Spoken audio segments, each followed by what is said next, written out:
All right.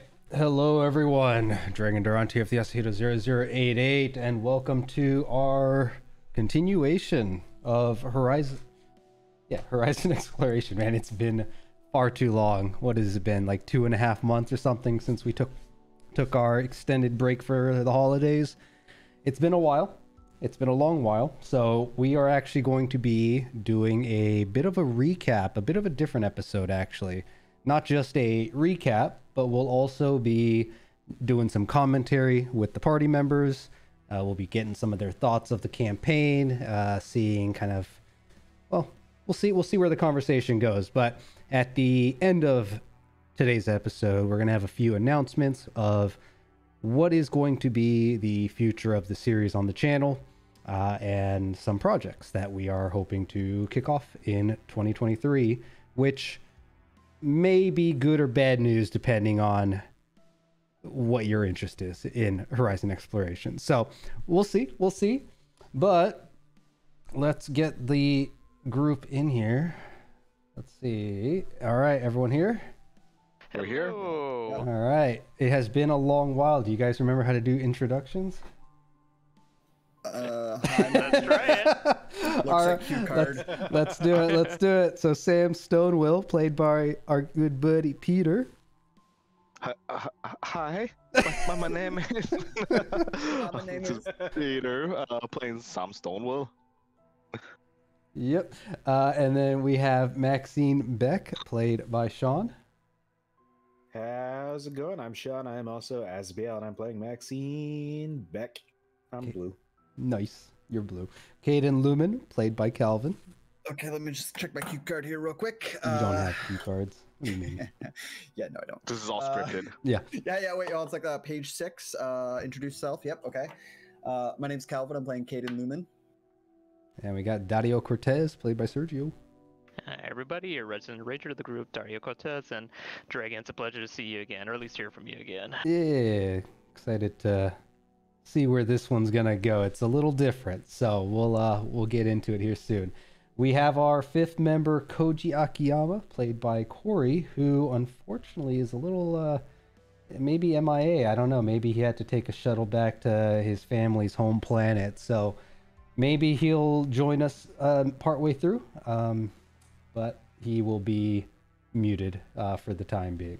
So We're back. We're back. Yeah. More D&D sci-fi adventures. Let's go. Now, what we're going to do, I kind of touched on it a little earlier, but I haven't really given our party members a big scheduled debrief type deal of what we're going to be doing tonight. So because it's been so long, it's been like, what, 2 to 3 months since we took our break, and with the holidays, we decided to extend it out just due to availability. We're going to spend Conflicts. the next 3 hours sharing Thanksgiving and Christmas and New Year stories. There we go. Yeah, you guys don't know. We're going to go find the big bad Santa, and he's stealing everyone's Sorry, presents. Kaden, you probably don't celebrate Thanksgiving? They have their own. Those Canadians. But once we go through our recap, if the party would like to share any thoughts of what they thought about a particular moment, or maybe something they were thinking about, we can have just kind of open dialogue and conversation. For those that didn't hop on at the beginning when it was mentioned, if you'd like to share kind of some meta thoughts, you are welcome to do that tonight. And are you okay if we jump in mid recap? yeah, feel free to chime in based on what's been said, and if that kind of segues into what comes up next, then I'll help try to direct that. So yeah, we'll see how it flows.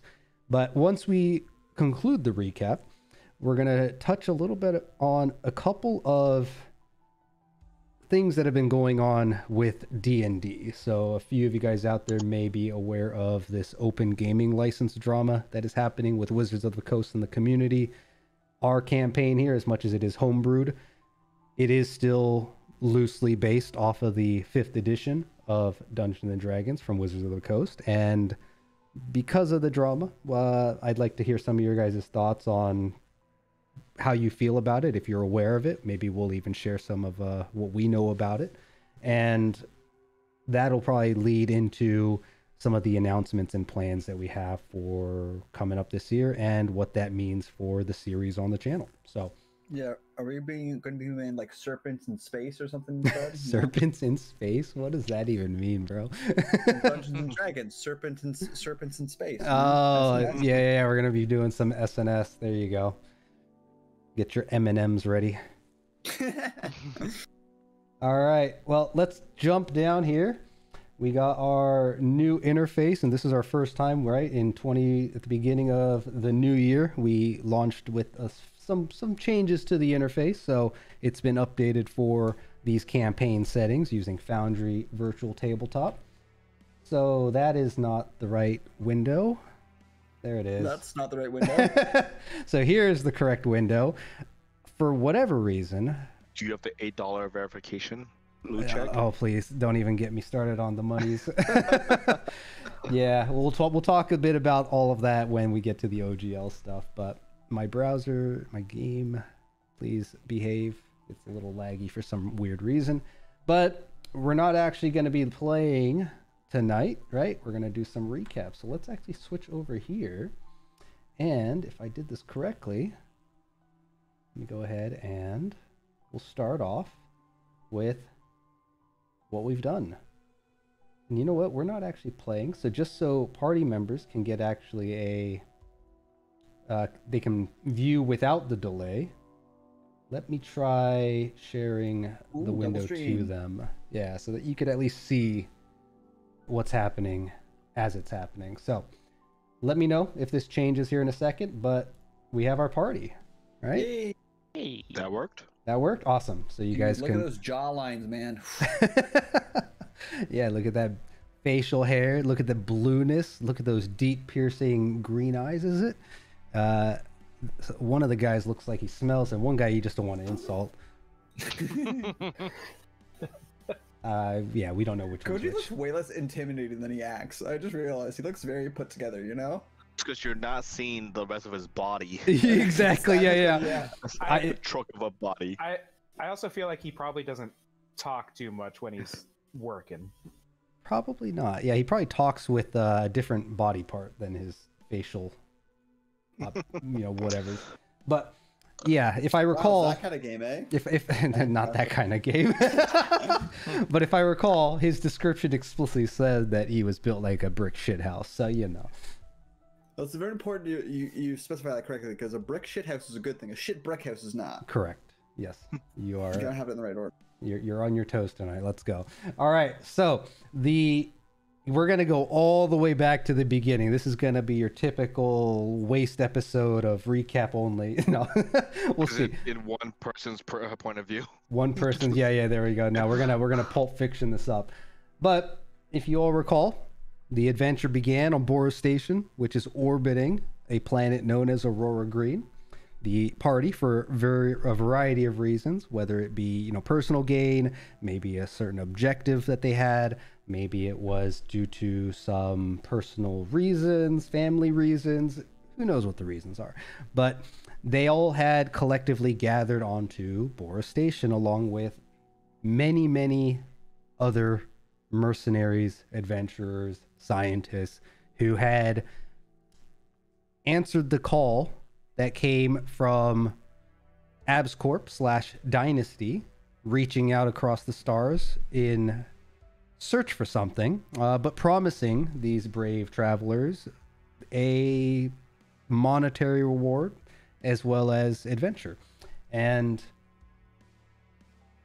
the group, through signing, I forget exactly just how many pages it was. I believe it was in the 3,000s, but they had all signed an agreement. There was a very easy, convenient skip to the end, skip to the signatures, and everyone decided to not make me read the 3,652 pages, and instead, signed it with their signature. Maybe it was a thumbprint. Technology. We don't really understand it, but it works. And the group had gone their separate ways and but they were sent off to a kind of assessment program where they all were strapped into a kind of virtual reality station and went through some tests. And, well, unfortunately for the group and all the other adventurers, this was just a way to get the individuals boarded into drop pods as they were sedated, essentially, while they were within the virtual environment, and drop podded into Aurora Green, where the party found themselves crash landed. And it was a bit of a rough landing. The ship did break apart a little bit. I believe the front of the ship. Did people die? Yeah, the front of the ship, I believe, crashed pretty hard, and I think there was actually 3 pods that were in the front half that actually were just completely smashed. And we will definitely remember their names. Definitely remember their names, exactly. R.I.P. Maybe they're one with the bugs now. We don't know. But yes, they had crashed not only hard into the planet, but into some sort of a cavernous cave network, as they found. And within that cave network, found an odd insect husk of sorts, which is depicted here on the left side, which later the group found was a living creature skittering about and actually emerging from various tunnels and holes. There seems to have been a few that were a variety of sizes, and I believe you guys had fought a couple of them and managed to retrieve a mandible from it to take as a souvenir. So, yeah, hell of an adventure. But as you explored further within, you had found that the cave walls were a bit odd. There was the material. It wasn't your typical earth-like material. It almost seemed unnatural. And the flora also seemed to be almost crystalline and very angular here. Many of the surfaces of the caves were kind of flat and rigid, and much of the flora seemed almost like minerals. Very vibrant colors outside of the natural cave walls here. Not naturals, but the cave walls themselves. But as they delve further within, Koji, I believe, was the only one who was able to discover this, but he had come across before he came across it, I believe he was hearing voices, if we recall, and he stumbled over to some sort of a nest, a field of red flowers, and in the distance he found some creature that almost looked humanoid, surrounded by not only kind of large guardian creatures, but also hundreds of small black spider-like critters that seem to have been tending to these flower fields, much like bees would land on flowers and pollinate them and so on and so forth. But this was short-lived, as the swarm seemed pretty defensive, with the exception of allowing Koji through. And Koji, with his short temper, and I don't recall, but I think he had taken some of his Psycho G, which was a drug that we don't really understand much about still, but is a product of, well, it seems to be a product of his, as he has an entire duffel bag full of it. He did take it because I remember him sweating his skin off. That's right. Yeah. And I think you since then have asked him a few times, like, does his skin melt off or something? Look, I don't know things that go on with humans. Yeah, that's true. So Koji had an unusual encounter. He got frustrated with the cryptic questioning or statements made by this unknown being, and I believe he rushed out and ended up punching one of the critters, and you guys ended up fighting a couple of the large guardian ones, but ultimately, because of the just sheer quantity, you guys eventually kind of retreated and made your way out of the caves and found yourselves outside the cave network and looking up into the just brilliant skies of Aurora Green, which has a very, as the name suggests, vibrant Aurora Borealis that reaches much of the distance of the planet from the poles. Definitely a feature of this planet. And the lands around you, again, very smooth, almost slate-like, and not something that I believe any of you had ever encountered or seen before.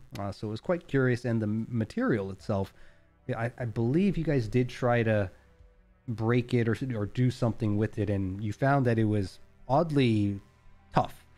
And yet you do recall that the insectoid creatures from the caves seem to have been digging tunnels and boring into them. So it was quite unusual, but otherwise it was a kind of an alien landscape to most of you, even to those native to the planet who haven't quite seen anything just like this. Maybe one of them had heard of some lands that were a bit odd, but yeah, definitely a bit of an interesting environment. So you guys had continued to, the party had continued to venture around these parts, trying to figure out the way out of this kind of canyon that they were within. And you came across a few odd things. You entered another cave that ended up in a dead end, but within said cave was an odd bloom of very fragile, almost like soapy bubble-like bulbs that would burst into small spores with just the slightest of touch. And if I'm not mistaken, there was 3 of you that began to have some sort of hallucination. We were hotboxing it over there. Yeah, a little bit. And I believe Koji had to drag a couple of you guys out, and I believe the final member was it Sam? I think you were the other one that was unaffected by it. Yeah, I think I was not as affected as everyone else, but man, can't wait to go back. Sounded like a good time. Maybe you could salvage some. And speaking of salvaging some, Maxine, throughout all of this, was like a mad person. These are actually some of the images taken from Maxine's visors as she was snapping away, taking photos. But continuing and making your way out of that cave, you actually also did find what appeared to be like a petrified forearm, which one of you had taken. I believe it was Cadin, who had managed to snatch that and kind of snap it off as he was getting dragged away or carried away by Koji. And you had found that these spores seemed to have been kind of growing off of them, or at least what was left of it, as it was kind of violently taken out as Koji was helping you.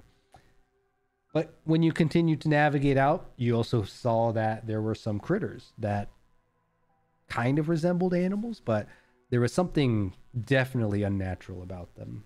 Their shape seems to have been kind of warped in a way. Their typical features of an animal seem to have been smooth, warped. Yeah, just overall very bizarre, but you caught a bare glimpse of it. The only reason why you were able to really get a better view is because Maxine, quick on her toes, managed to snap a photo of said creature. And eventually, you did find your way out of the cave networks. You found your way out of the kind of cavernous canyon network, I should say. And you decided to travel, if I recall correctly, just using cardinal directions for simplicity, eastward, which eventually led to you spotting a pillar of smoke, which you had approached. And eventually you had found that there was a couple of crashed vessels at this site. One that resembled the vessel that you had all emerged from, one of the drop ships from Abscorp. But also, after examining the other vessel, it looked to be some sort of commercial or pedestrian transportation vessel that was split in two, or at least highly damaged down the middle. The dropship seems to have been kind of breached on the rear end of it, and it landed kind of upright. And within, you had found that there were several pods in there as well. I believe it was 4 or 5. It's been so long, I can't quite recall. But 4 or 5 pods were emptied, whereas the other pods, Maxine, I believe, was the one that had done some careful investigation and found these individuals seem to have been possibly killed by an outside force, as she found a bullet holes, I should say, in several of the other pods, if they weren't just destroyed from the impact, and blood splatter from within. One of whom seemed to be wearing a very similar bodysuit to what Maxine sported, leading many of you, or at least Maxine, to believe that she was perhaps a member of Anubis Security, which Maxine came from as well. But your investigation was cut a bit short, as there were numerous vessels that were approaching. From the sky in the distance, you guys had spotted a aerial vehicle that seemed to have been approaching, and some dust clouds coming from further on the ground, where 3 kind of Jeep-like personnel carriers, or not personnel carriers, but what did I compare it to? I believe it was a Warthog-looking vehicle from like Halo, for example, one of which had a mounted weapon, and they were approaching. So you had all decided to scurry back where you had come from and take some shelter in the kind of near the base of where these rocky formations seem to be, where you emerged from. And you had discovered a party had approached. And this group is where you had first encountered, maybe I'm missing an image, but there were some individuals that I think Cadin, through his investigation, had some burn marks, and you suspected them to be members of the Embers, a group that originated from Edgerson, where you were from. Well, fortunately, they did not notice you, and you decided to, I believe you backtracked and decided to go more northward instead, which then you found another exit and found the camp that we see here. And within this camp, those vehicles eventually returned. So there seems to have been some sort of connection here, but this is where you finally then met a couple of the leaders of the camp. One individual named Cedar and another named Banuk, among some others. I believe Luca was one, and unfortunately I don't have the other ones in front of me. but that the same portrait you had for Banuk as before? I think Banuk was the one with the red nose. I think someone was commenting. I haven't seen it blown up that big before. I didn't realize it's the portrait. Yep, he was definitely a tired looking individual, rough face, but otherwise both of them looking like they haven't really gotten a full night's, proper rest, right? But yes, Banuk was the, I guess, head of this caravan nomadic group, and you guys, through some initial conflict and some dialogue, you had, kind of gotten to know a few of these members. You helped them out. Cedar was very curious about what you guys had found.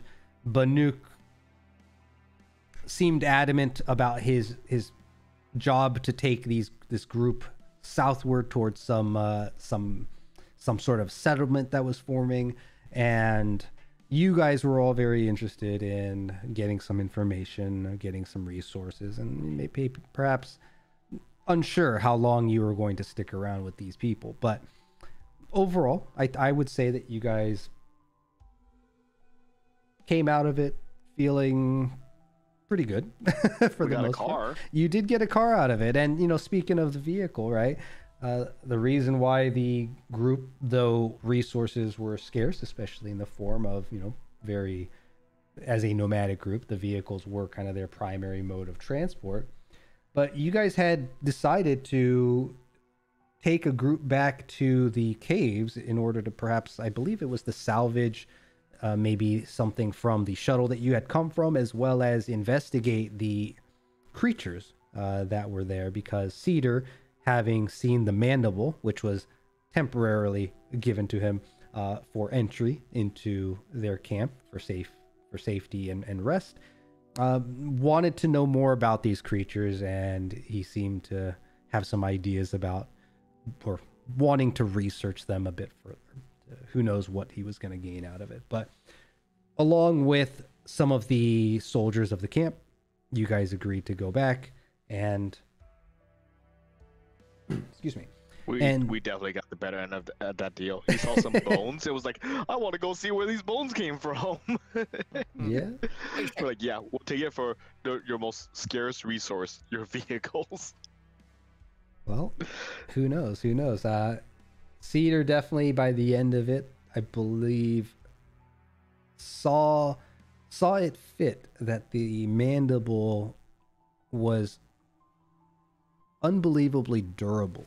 I think what he had said was the tools that they had used to try to navigate or try to harvest some of the materials within these lands initially would just over time just lose its durability, become brittle, whereas the mandible seems to be incredibly hard.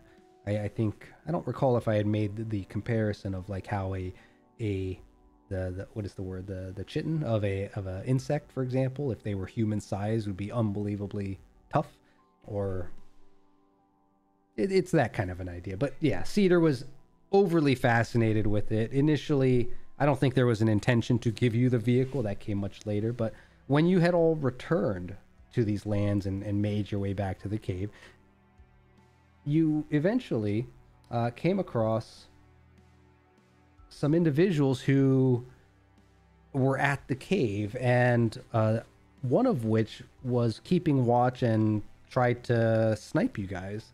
And I think this was the first time we got to see Maxine's just prowess with firearms, as she, I guess to put it frankly, just completely outsniped the sniper. So just target practice for her, basically. But with the commotion, right, there was 4 other individuals that had come bursting out of the caves. They seemed to be a bit in a panic. The female in particular seemed to behave in a very non-combatant manner as they hid, and I don't think they even shot back, or I don't even remember if they had a weapon. But Daario, I do recall, did get a bit of a closer look, and didn't you shoot her in the back as she was trying to get to cover? Oh, I might be. I feel like there is something like that happened. Dario is a bully. He is, I mean, he eats dirt, what can we say? But yeah, the man in the center, clearly the one barking orders, and the one at the bottom right, I guess the 2 bottom individuals in the end did survive, the female and the man with the kind of slitted green eyes. The gentleman on top left, you never found out any of their names in that moment, but he had a detonator, which he had. Wait, they were main pressed. characters? We're supposed to know how to learn about them. These are But very important characters. We kill them all. Notice the only one that has a name is the one that didn't die in the encounter. But yeah, he was ordered to press the detonator, and apparently the cave that they had emerged from, same cave that you had all emerged from, was rigged with explosives as they were trying to get away from something, which I believe you guys had come to the conclusion that maybe it was the swarm of critters that were inside. But a massive explosion, right, blew out the cave, threw a couple of you guys that were up close on your backs, and it eventually ended up blocking off the entrance, which is at the point where we got to see Daario's little gadget come to life. Gray Ghost, as you use that to find a way through some really small openings between the rocks, and you scouted within, and you found that the insect-looking creatures were scurrying about. All of them seemed to be retreating to the depths of the cave, and after a little bit of this drone exploration phase, you guys made your way back. And have we seen another appearance of Grey Ghost since here? I don't think so. I think that was the only time he used it to that extent. Yeah. Well, next time we see it, it'll be evolved, right? It's a Pokemon. Yeah. But this was also the time where Cadin was really starting to make a big commotion among the group, saying that, hey, we gotta go. Not really sure. No one really getting their question satisfied of why. But Cadin being incredibly adamant and managing to also convince the other locals of the planet, being the group that you guys were with, you guys did decide to boogie out, and this was when you had first encountered, or at least the non-residents of the planet had encountered their first catastrophe in the lands, as the space around you began to twist and kind of bubble. The skies began to have these arcing lightning storms that would strike, and unfortunately the slitted-eyed individual's vehicle got twisted and then exploded. And as he was trying to run out of or he jumped out the window and tried to run, but I believe it was Maxine that decided that that wasn't going to happen and managed to take him down as he was about to flee. And Yeah, yeah, things happen, it's dangerous out there. You just got to be sure. You got to be sure, exactly. He might come back to bite you in the butt. But after the catastrophe had settled, you had but after the catastrophe had settled, a few of you guys turned and realized that the canyons that you guys had emerged from were suddenly gone. And this is when you had tried to head back to those lands now that the catastrophe had settled, and found that those tall canyon walls had been reduced to a watery ocean. That was really cool. That was such a cool experience to go back to it and just be a completely different landscape. Yeah. Mm-hmm. Not only that, but the vehicle that I think Luca was with you, one of the soldiers that you guys had ended up getting a decent relationship with, was hoping to see if there's any survivors, but you had no means of entering this water. And who was it that tasted it? I think it was Luca, right? Luca, I think, was the one that tasted it, and it's like, it's salty ass freaking ocean water. And I think this was like, yeah, you're not a player character. You can drink this. You'll find out for us. Yeah. But he was surprised, and this was when you all had learned that, these parts did used to be ocean. Luca is relatively local to this location, coming from Fontaine up in the north. I think this was around the time that you had learned a little bit more about him and his backstory. But yeah, he was surprised to see ocean here again. And this is when you found out, and I think Cadin started to maybe piece some things together about the catastrophes are somehow affecting change. And well, it was also just before the catastrophe, I think, is when you guys saw this shuttle emerge from the canyons, and there was this trail of kind of red dust and light, right? As I think what the speculation was is that, what is it? The insects took the shuttle and left. Well, we saw insects falling outside of the shuttle. That's as what it was was. flying away. That's what it was. I don't think we ever confirmed that insects They're took the one it. driving it. Yeah, like, no one saw like the windshield. And Yeah. saw an insect on the steering wheel. That's right. That's I'll right. get you, He-Man. Yeah, who was it? Was it? I think maybe it must have been Maxine with either her scope or her visor, right? Probably was able to zoom into it, is my guess. But No. Sam definitely moved his neck 2 inches forward. you squinted your eyes for focus. Yeah. Go gadget binocular. There you go. But yeah, so not only was there the shuttle leaving, and yeah, you're right. There were insects that were like scurrying around the exterior of it, some of which falling off that you guys were able to catch. And yeah, who knows what happened to that, but they left atmosphere, and yeah, that's a mystery still. We'll never see them again. Point. Did we check the news afterwards and see if anyone else saw that? We did. We totally did. We weren't anywhere near any news stations or anything. I mean, later on, myself and Koji started looking at the news for different reasons. Yeah, but we didn't look into that particular situation. True. And Dragon, at this point, I think you're kind of highlighting a little bit. It's like for us, like us non-natives to the planet, it's the first time we get to experience actually with our own eyes what these events actually do to the planet. Because obviously, like Cadin and Maxine have had a chance to, like, they've talked about these types of events, and they've, but for most of us were like really not aware of what that really means. Yeah, And- let's touch on that real quick, because Cadin obviously throughout the campaign has been a focal point when it comes to these catastrophes, seeing how he seems to have some capability, right, that's been discovered to kind of preemptively detect when something is amiss when it comes to the planet.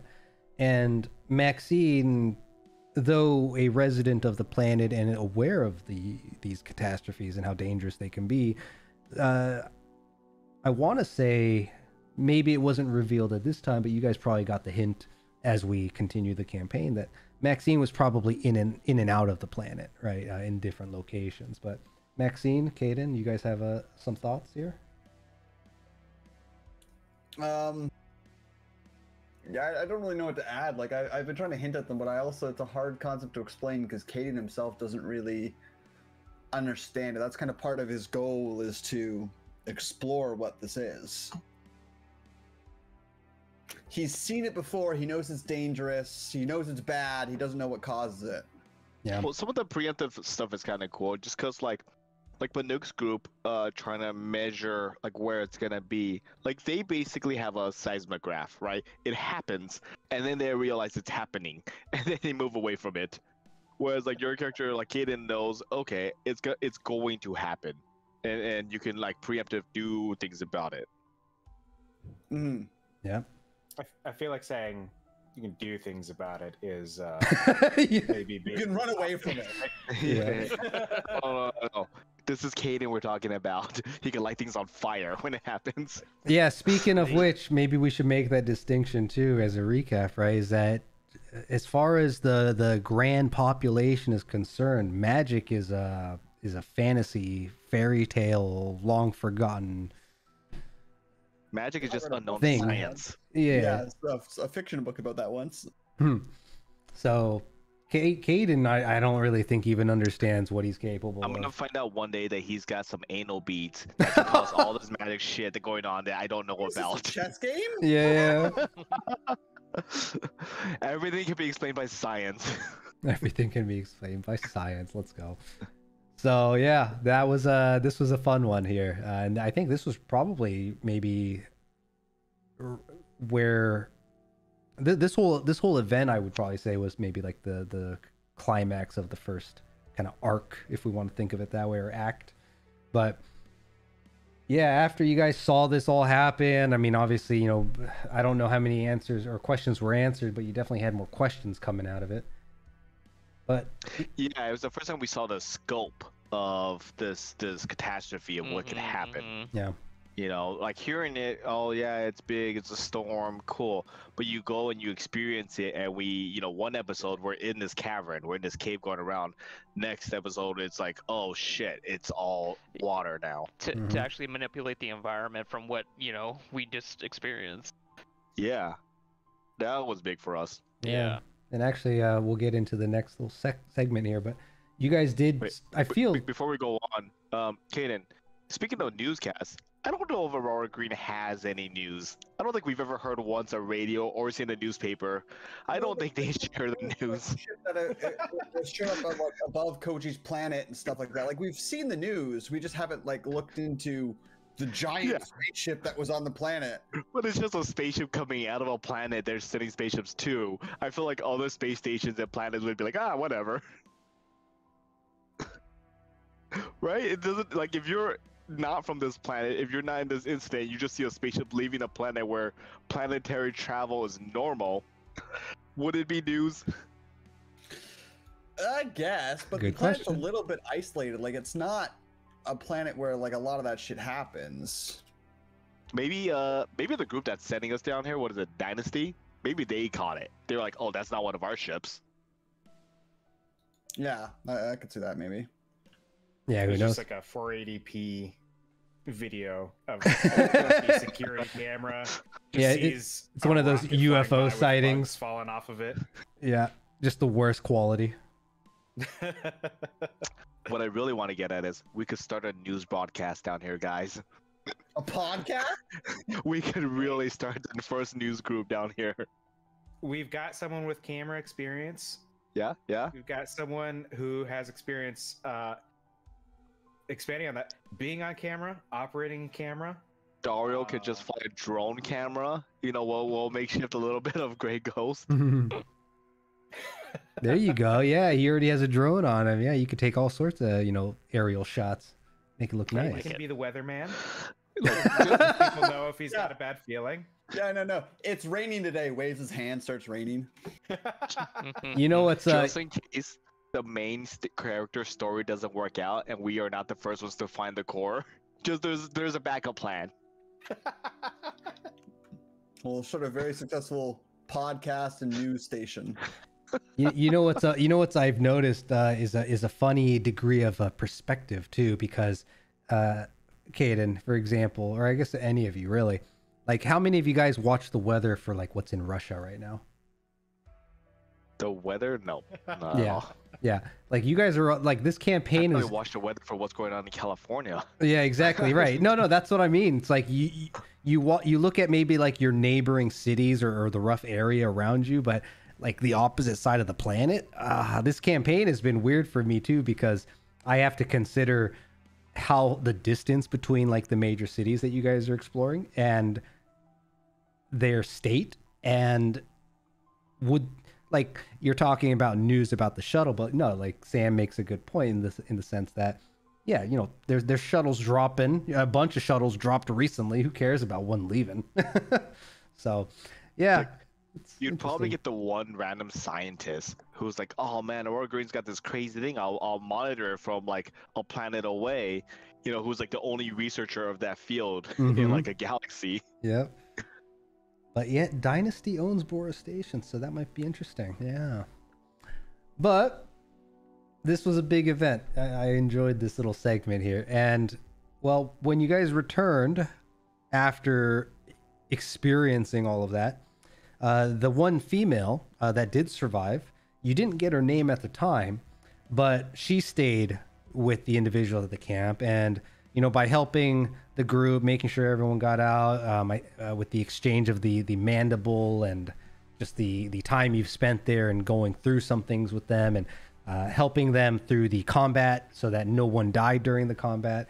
They eventually then agreed to help you guys get on your way and gave you the vehicle, which you guys gladly accepted. And if I'm not mistaken, somebody was cheeky and stole the mandible back, so you guys really didn't lose anything, did you? You never know. Small little technicians, real sneaky. Yep. Man, Cedar's just looking around. It's like, where did I put that damn thing? Still looking it for today. Like when you a caravan that packs up and moves real fast, you lose a lot of things. Yep. But yeah, after the catastrophe hit, relatively close to the camp, Banuk made the call for everyone to pack up, and the caravan was gonna get on the move again, try to get ahead of the storm, since they seem pretty confident that the storms generally don't strike in the same area twice, or at least not in succession. And yeah, a day or two later, I believe is when it was, you guys got your vehicle, you guys got some goods, you guys said your goodbyes. Luca gave you some more information about his sister, which Cadin managed to grab a bite with during one dinner, and you all made your way north, heading towards the nearest major city, Fontaine. What was the sister's name? Gosh, Samantha? Yeah, Samantha. That's the one.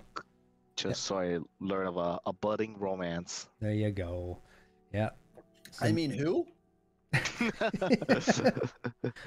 Number 7? Yeah, Cadin likes men. But the road trip was interesting because as you made your way northward, there was another set of those mountains that seemed to have been hit with the catastrophe. Banuk and his whole gang kind of talked about how they were coming from the north because catastrophes had hit there not long ago.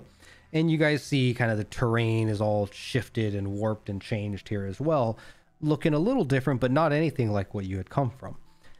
But along the way, you guys did encounter a few locations between what looked to be an abandoned science post and some small group that was camped around this green pillar, which you guys had some fun in these spots looking around. Found a tablet that had a signature engraved in it. Cadin, you got a rock that you think glows still. My special rock, yeah. Yep. But through all of this little travel, right, you guys had kind of really just went through the night. You guys took shifts and really made some good headway. I think I even reduced the travel time by a day, and we probably could have saved some time there in hindsight. But you eventually saw Fontaine in the distance, which was surrounded by these large, what looked like jutting pillars of green mineral. And the whole area almost, I guess the relationship or the comparison might have been like the Emerald City from Wizard of Oz almost. But yeah, you made it to Fontaine, which as you got there was a wildly different experience from the first, weeks that we played in the barren wastes of this nomadic caravan group to now a sprawling metropolis that seems to have been almost untouched by the catastrophes themselves. Actual hot water and bathrooms. Yeah. Which was fun to actually see your guys' your reception to it, because not only did you run around and explore a bit, you guys hit up the library, you hit up the business district, you guys made a friend and lost a friend and made a friend again, I guess, along the way, and even decided to see if about John. Yep. Cool. Yep. And yeah, some of us were never friends. Oh yeah, that might be the case, huh? But I think it really hit you guys on the first true night when you saw. Whose idea was it to see if the Akiyama family had a resource here, a hotel here? I don't know whose idea it was. I don't remember, but that was a great idea. Yeah. I almost want to say it was the yours, hotel dude. than some random shithole we could have found. Yeah, actually, didn't you guys initially consider going out to like the outskirts where the cheaper like motels were? And somebody was like, "Wait a minute, hey, Koji, doesn't your family like own shit?"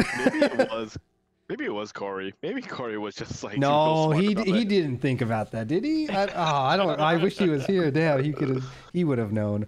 But yeah, that was a huge difference, because when you guys, decided to take your first night finally, not only did you guys stay in the Akiyama hotel that was in the admin district, which was probably the nicest district here, at least the most advanced looking, but when you guys stepped up to the lobby, you were greeted like royalty, and Koji bought you guys all, or not bought is I guess a loose term here, but got you all individual penthouse suites, and you guys had some really, really expensive liquor that you guys didn't have to pay a dime for. You guys did some arm wrestling. Eventually, you guys 3D printed some stuff. The canon where Sam beat Koji in arm wrestling. I was wondering if you're gonna. Yeah, yeah. Koji got just plastered. I think he downed an entire vodka bottle on his own, didn't he? But yeah, that was a fun one, because eventually you guys are just like, we don't have to even struggle here. Like, should we even leave?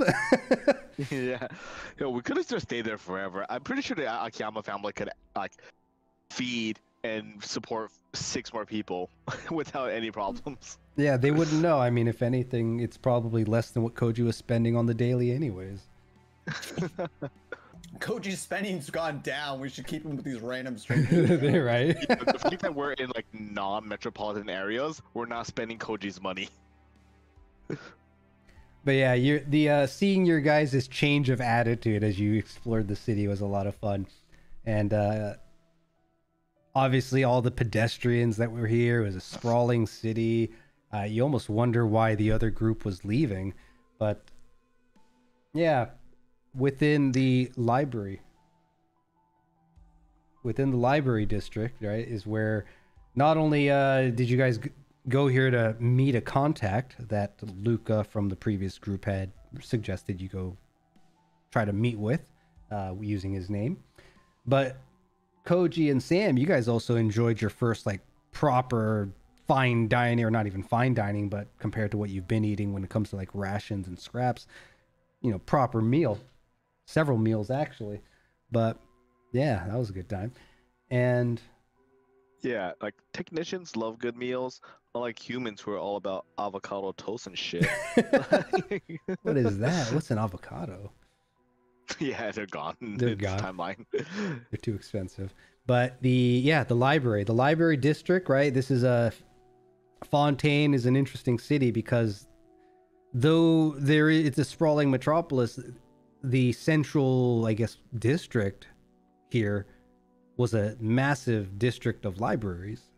And then the central library itself being kind of this towering spire with multiple sections. And you had all, or I guess those that weren't enjoying the meal, managed to get up to a floor looking for this Mr. Finnegan. And I think Cadin had some insight and kind of assumed that a certain gentleman sitting nearby, a receptionist, was the man in question. But I might say with no proof. No proof. All assumption. You're just like, it's you, isn't it?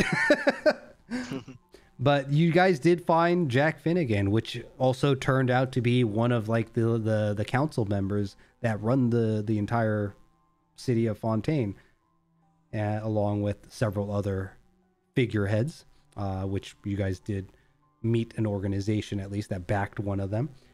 But you got some good information. Jack seems to be a bit more of an intellectual, seems to also possess some degree of manipulating what this mysterious quote unquote magic might be looked at. But yeah, Jack seemed to have recognized a little bit of Cadin's shenanigans when it comes to trying to manipulate another. And with that, there was a spark of curiosity with him in the group. And did he take you guys down to the basement floor right away? Yes. I think he did, Yep. right? Yeah, you guys were very private spot to talk. Yeah, because if I recall correctly, there was a couple of you that were being very persistent with speaking with him and understanding kind of more about what's going on around here. So yes, Jack was a very good contact that you guys had met and fortunately managed to get a hold of without really any struggles at all, and even exchanged enough information with him to the extent where he was willing to stay in contact with you guys and maybe even help you out from his position, if you guys would kind of be a bit of his eyes and ears on the ground, for so to speak. But with departing, right, you guys did continue to explore around. You did come across another contact, which I believe this one had come from Maxine through an idea that she had when entering Fontaine. There were security checkpoints, and Maxine decided to try pulling some strings or pulling in a request through Anubis Security's resources to get expedited access into the city. As I forget the reason why. Was there a reason for you to believe that Dynasty? Well, I guess Dynasty essentially is the influence of Dynasty on Aurora Green was pretty apparent at this point. But yeah, you managed to get a response back, and they had suggested that you go to the Narrow Trade Company, which is the kind of red building here. A little different from the aesthetic of the overall city, but a powerhouse and one of the organizations that kind of sits on the council of the city as well.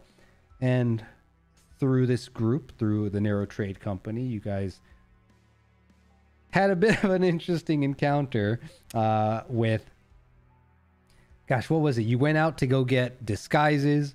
Koji had a mustache. The rest of you guys had mercenary gear of sorts. Yeah. Yep. Sam actually went also in a different direction and decided to be like a solo travel blogger, was it? Yeah. Yeah. And somehow that bullshit worked. It was not just bullshit. Maybe Sam wants to be a travel vlogger. Yeah. Well, I just also, can't believe they look in the fucking front door, like, yeah, sure, have a look around. Yeah, go have a look. well, to be fair, He wasn't just hey, yeah, go on in and do your thing. It was he basically coerced. Millions of viewers around the universe wanted to see this place. Okay. Yeah. Sam did have a personal escort. Great marketing. Via God, what was his name? What name did I give him? Was it Frank? I don't remember. It wasn't his Frank. name. I don't think it was Frank. Gosh, where did I put it? I have to look at my notes. Sam should know this name. If I know Samantha, you should know this guy's name. This guy made your day, man. Cedar Atlan I have to open Grove. my notes. Let's see. Gosh, I need his name. Where is it? Library. I'm getting close. That's John. This is very important. It's so important. Yeah. he's definitely gonna be important in this It was like oh here it is, Frito. His name was Frito. Frito. But yeah, Isn't that like a food product, like Frito? you're thinking of Fritos. Fritos, that's what I'm thinking of, yeah.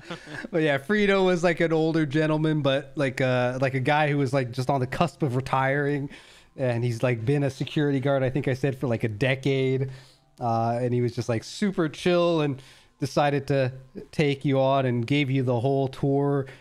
And actually, you guys took so long that the rest of the group that was inside managed to get the receptionist to call up the floor manager. I forget the title I gave him. Or something like that, wasn't it? Definitely not Mr. North. Mr. Cooper is, I think, what you're thinking about. Oh, Cooper, yeah, that's what it was. Mr. North, where did that come from? Why was I thinking of North? Yeah, I don't know why. But yeah, I think what is it? Maxine, I think, eventually reluctantly mentioned her connection with Anubis Security and Dynasty, right? In order to, because the receptionist was being a bit of a hard ass, if I recall correctly. And yeah, by that time, the group posing as a private kind of contract mercenary group managed to get past, while Sam was being led around by Frito, getting a good tour of the facilities. Oh, man, we got stuck so long in like the hallway of memories of like their owners and shit. Yeah. I was like, yeah, we're gonna see everything. This guy's gonna take me anywhere. Like, nope. Once we're in there, yeah. In the first century, we met this guy. In like 50 years later, I'm like, God damn it, we're stuck here forever. You got to get the full tour, man. It's the history. That's what he thinks the people wants. But to be fair, he did give you a quick little tour of kind of the research area. He also he got you access to even test out some of the new kind of weaponry that they were testing I with. see that. That was cool. Yeah. So yeah, definitely Nero Trade Company, not just a trade company, also doing research and weapon testing. Interesting. But the mercenary group, or not the posing mercenary group, did manage to meet one of the management individuals that was available, and Mr. Cooper did offer you guys. Well, the reason why you came here actually was also because of your encounter with John Grimes of Grimes' shop, who you had helped out your vehicle because it had run out of fuel. Heard of him. Never heard of him. He's dead to me now.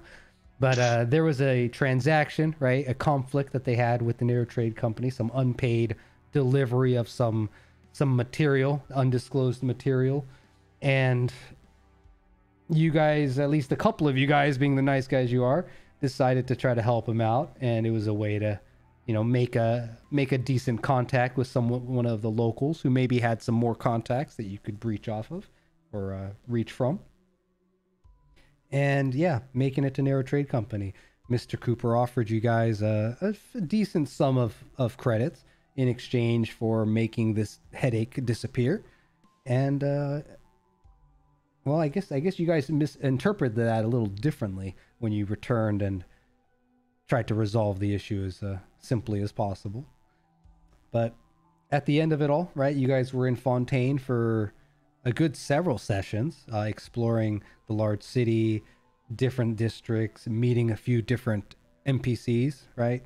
John Grimes from kind of the common marketing district of sorts, industrial area. You guys met the Nero Trade Company out in the administrative district, definitely very business and little sussy with the Dynasty connection. And also, obviously, Mr. Finnegan, that is part of the kind of central figure, one of the central figureheads being in the central library itself. But what did you guys think about Fontaine overall? It was cool. It was the first like real big city. Did we ever figure out why this place did not get catastrophes other than it being populated? Oh, it was the crystals. Mm-hmm. The crystals. Yeah. Related to the green. Yep, I believe it That's was. a good question. We never checked. We didn't see any in town, but they seem to surround the area for some reason. Mm-hmm. Yep. Like we don't know like if the city just happened to be built around crystals or if they brought crystals in and could somehow make it work. Right? Like the caravan, the crystals we knew about. That but when was we talked pulled it about. away- Anyone remember? So Oh, sorry. What was the question? So I think it was Jack that had shared some of the details about how during the time of the war that was happening in the kind of northern part of Aurora Green, which Maxine has a little bit of familiar with. I guess the local dudes here, Maxine and Cadin, had some familiarity with the fighting that was brewing and happened on Aurora Green. But around the past half or we'll say dozen years, I think it was, Jack did mention that these kind of crystal formations were growing when these catastrophes started to begin. In particular, it seemed to have accelerated or became more noticeable and apparent once everyone had witnessed the firestorms that seemed to be raging and glowing in the skies, which really kind of sheds light on just the sheer scale of what Cadin would often refer to as the cleansing that happened over in Edgerson. But yes, the mineral, whatever these materials are, which Jack is still trying to research and figure out just why they're here and why the catastrophes seem to not occur around them. That it does seem to be the case of why this area is safe. You also did find from the second little kind of small camp, that small group that a couple of you guys were kind of creeped out of for whatever reason. But they had also said that they were camping there because the storm seems to avoid the kind of pillar of that stone that was in the centerpiece of their little camp. Yeah, I remember that. Yep.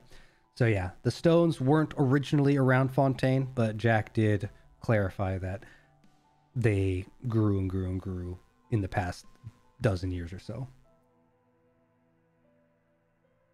And yeah, as far as why, he's still trying to figure that out.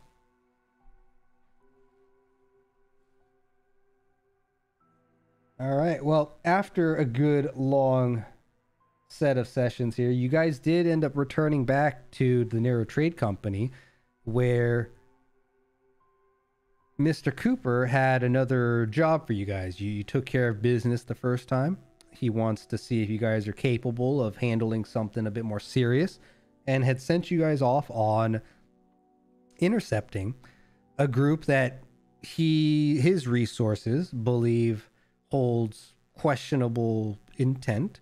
And I think this was also around the time that Maxine, you had pieced together the detail that there seems to be a dynasty's set of eyes involved in many of these groups. And Mr. Cooper was concerned because they didn't have inside information to what this group was doing, and they were approaching the city.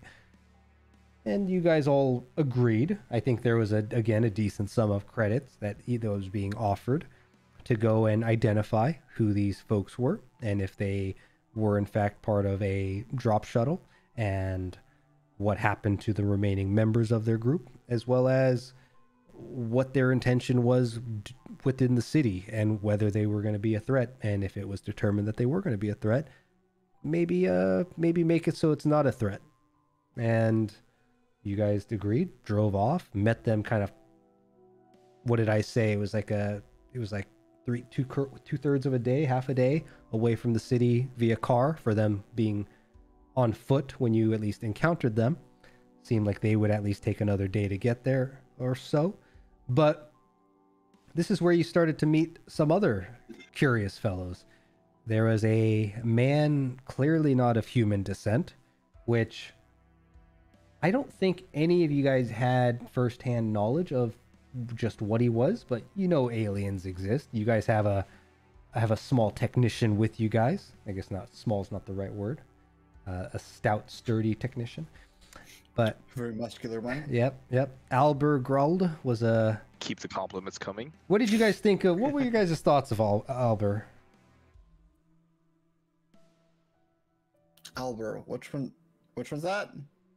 Albert's the one in the middle. Fucking, He was like a wizard too, right? Or at least... yeah, he was weird. I didn't know what to think of him. He was very mysterious. He did mysterious very well. I was like, what the hell is this guy and how does he work? Because we thought he had him trapped in that cloud of smoke and then he was gone in the end. He's got those what was it, Demon Empire tricks. Yeah, I forget. I forget if I just told you that, you know, that's the race he was in, or if someone actually had insight knowledge. I know one of your members does, but I don't recall if he had actually voiced it. But yeah, he was accompanied by a few others, one of which seemed to be some kind of a cyborg or an android. You weren't entirely sure.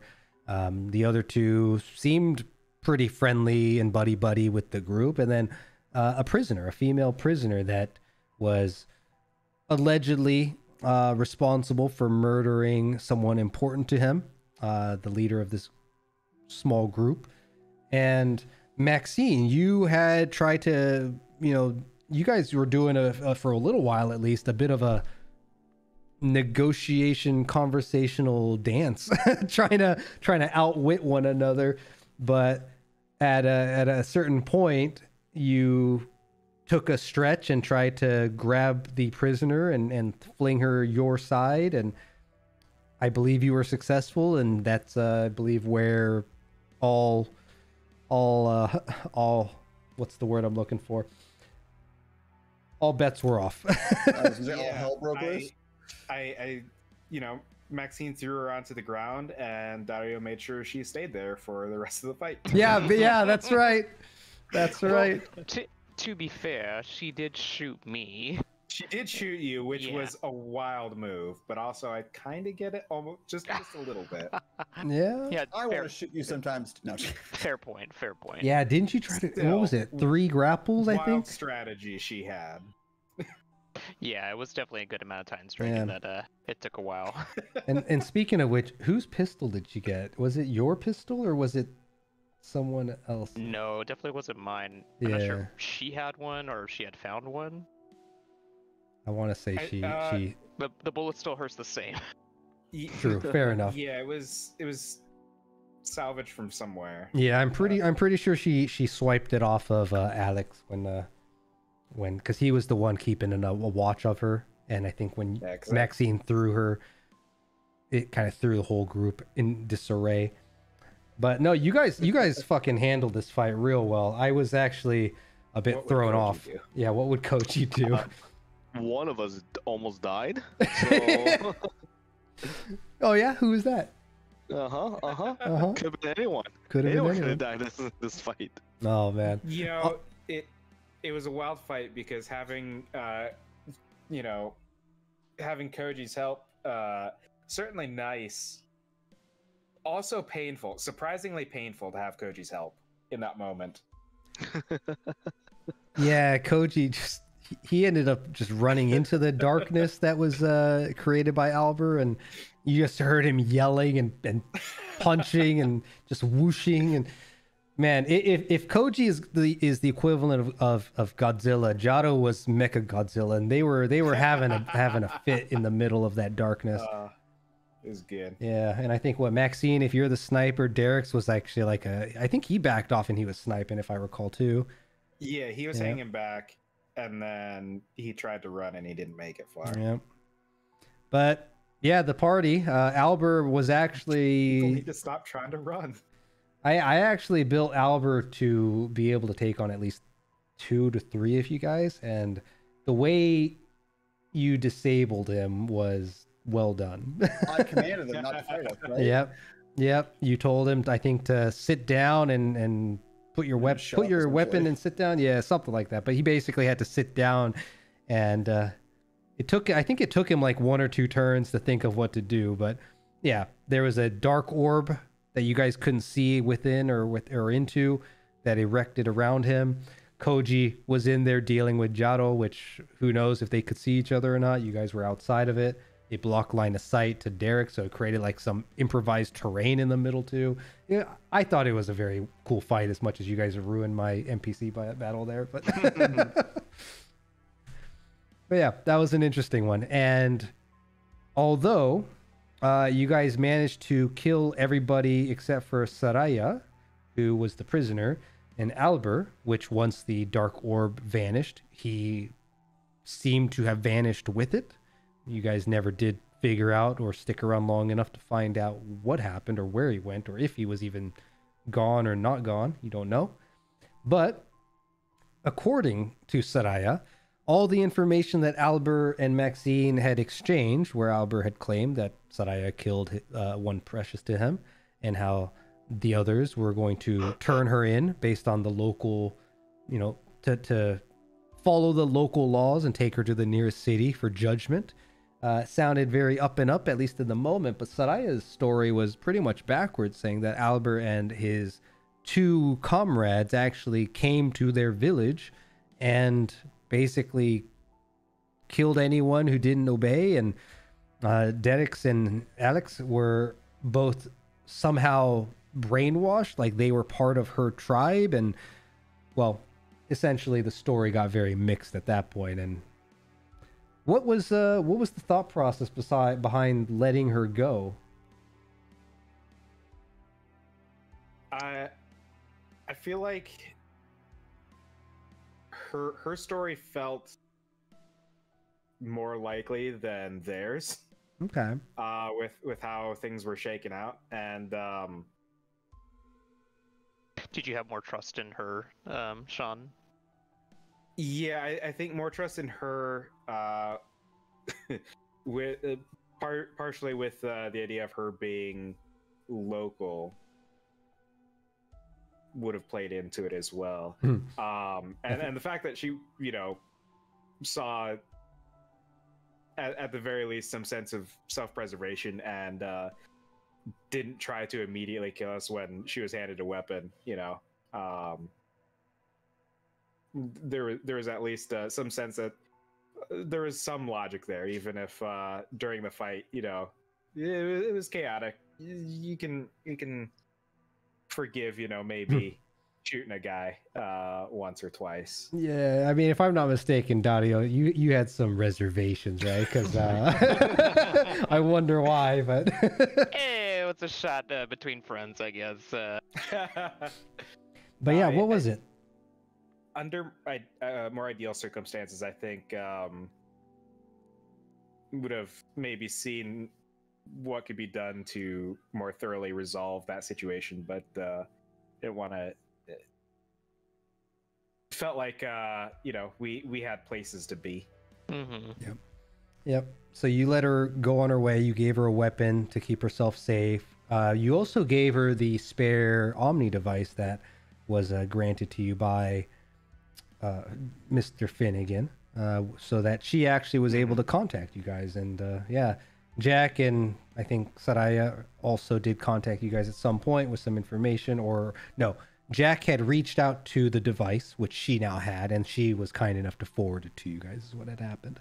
But before concluding where we had left off and gone on our little holiday break, you guys did end up returning back to the city of Fontaine. You did also, I believe, before leaving as well as when returning, go to do some shopping, and you guys did get some equipment with the payment that you received after turning in, saying that, hey, this was we've done the deed at the Narrow Trade Company. You got paid again, so you guys managed to buy quite a bit, and the whole party, I think, with the exception of maybe Koji, who didn't want to wear something, now had a bit more modernized visor variants of the Omni devices rather than wrist devices. And I forget what this final image was. Oh, nothing. But It's empty. It's empty.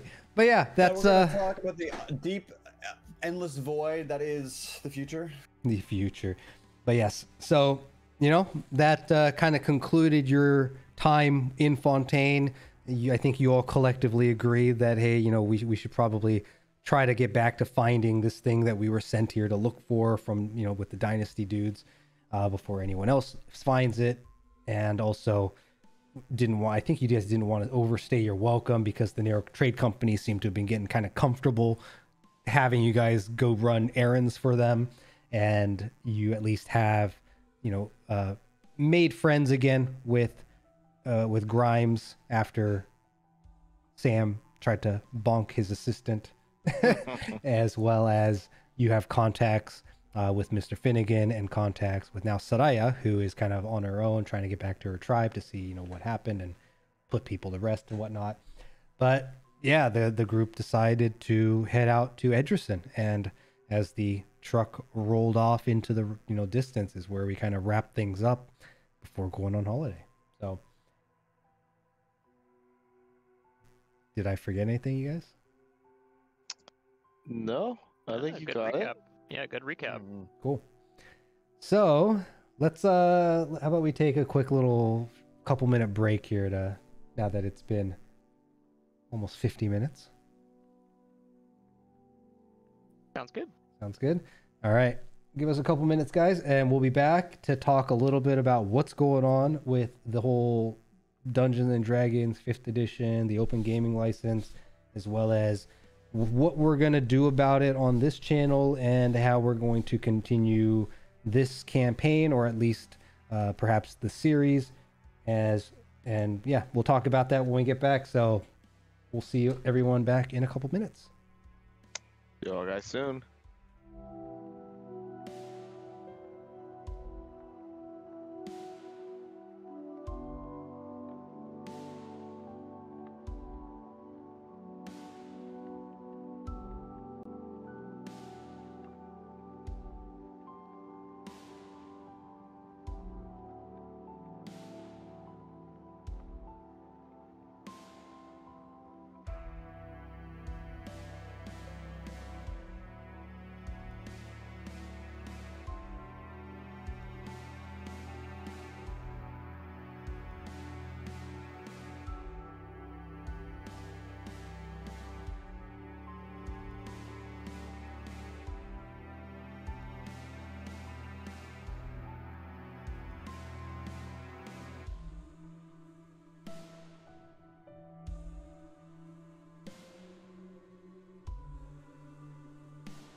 There we go. There we go.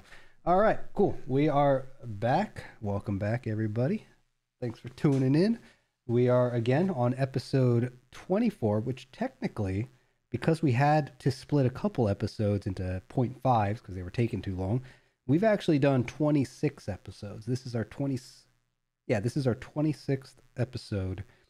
And wow. I was doing the math for it, and if we compress it down without any weekend break or weeks that we took breaks, we've essentially played every week for 6 months worth over the span of 8 months realistically. But yeah, pretty good stuff. I feel like we've played longer.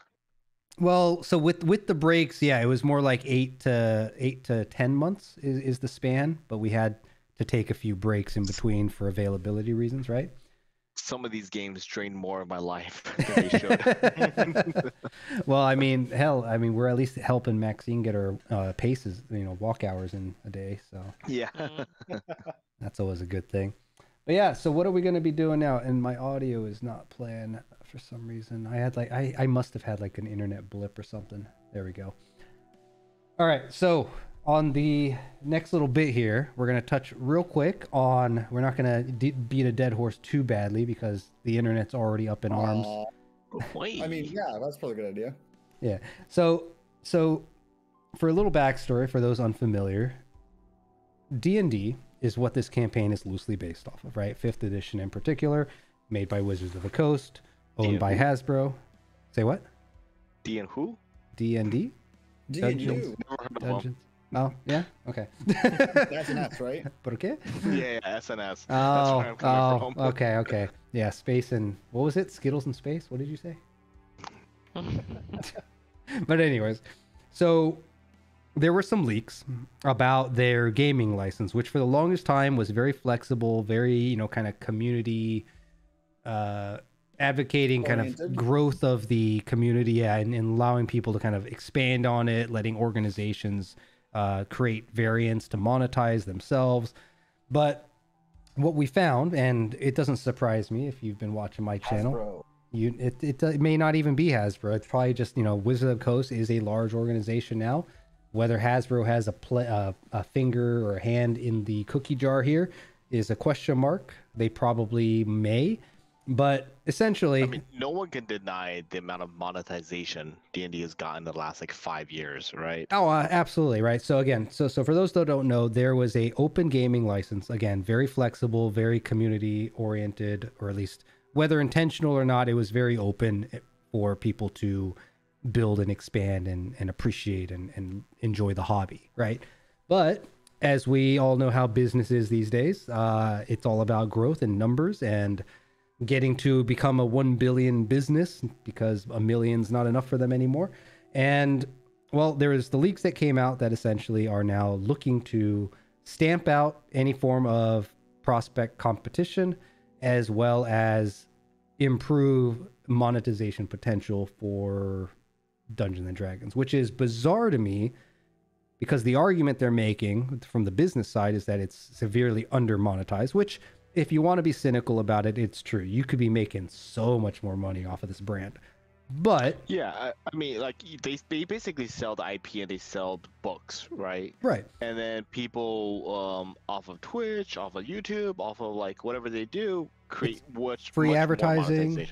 Yeah. But in return, they get free monetizing. The community's super happy. No one looks at the company in a bad light. But because of this, they basically made us flip the table. Essentially, is what's happening now. And I'm coming into this a little bit ignorant, but is OGL, the amount that they want to charge, is it a crippling fee? It's too much that they're asking for? It's not just that. No, so they owned everything you made.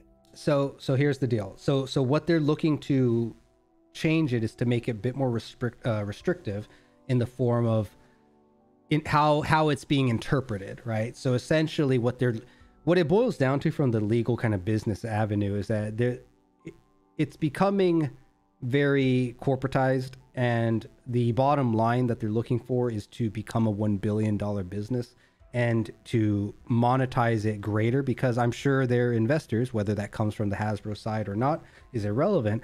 The the executives of Wizards of the Coast are pushing, and these are non-gamer executives. Like I've looked into it.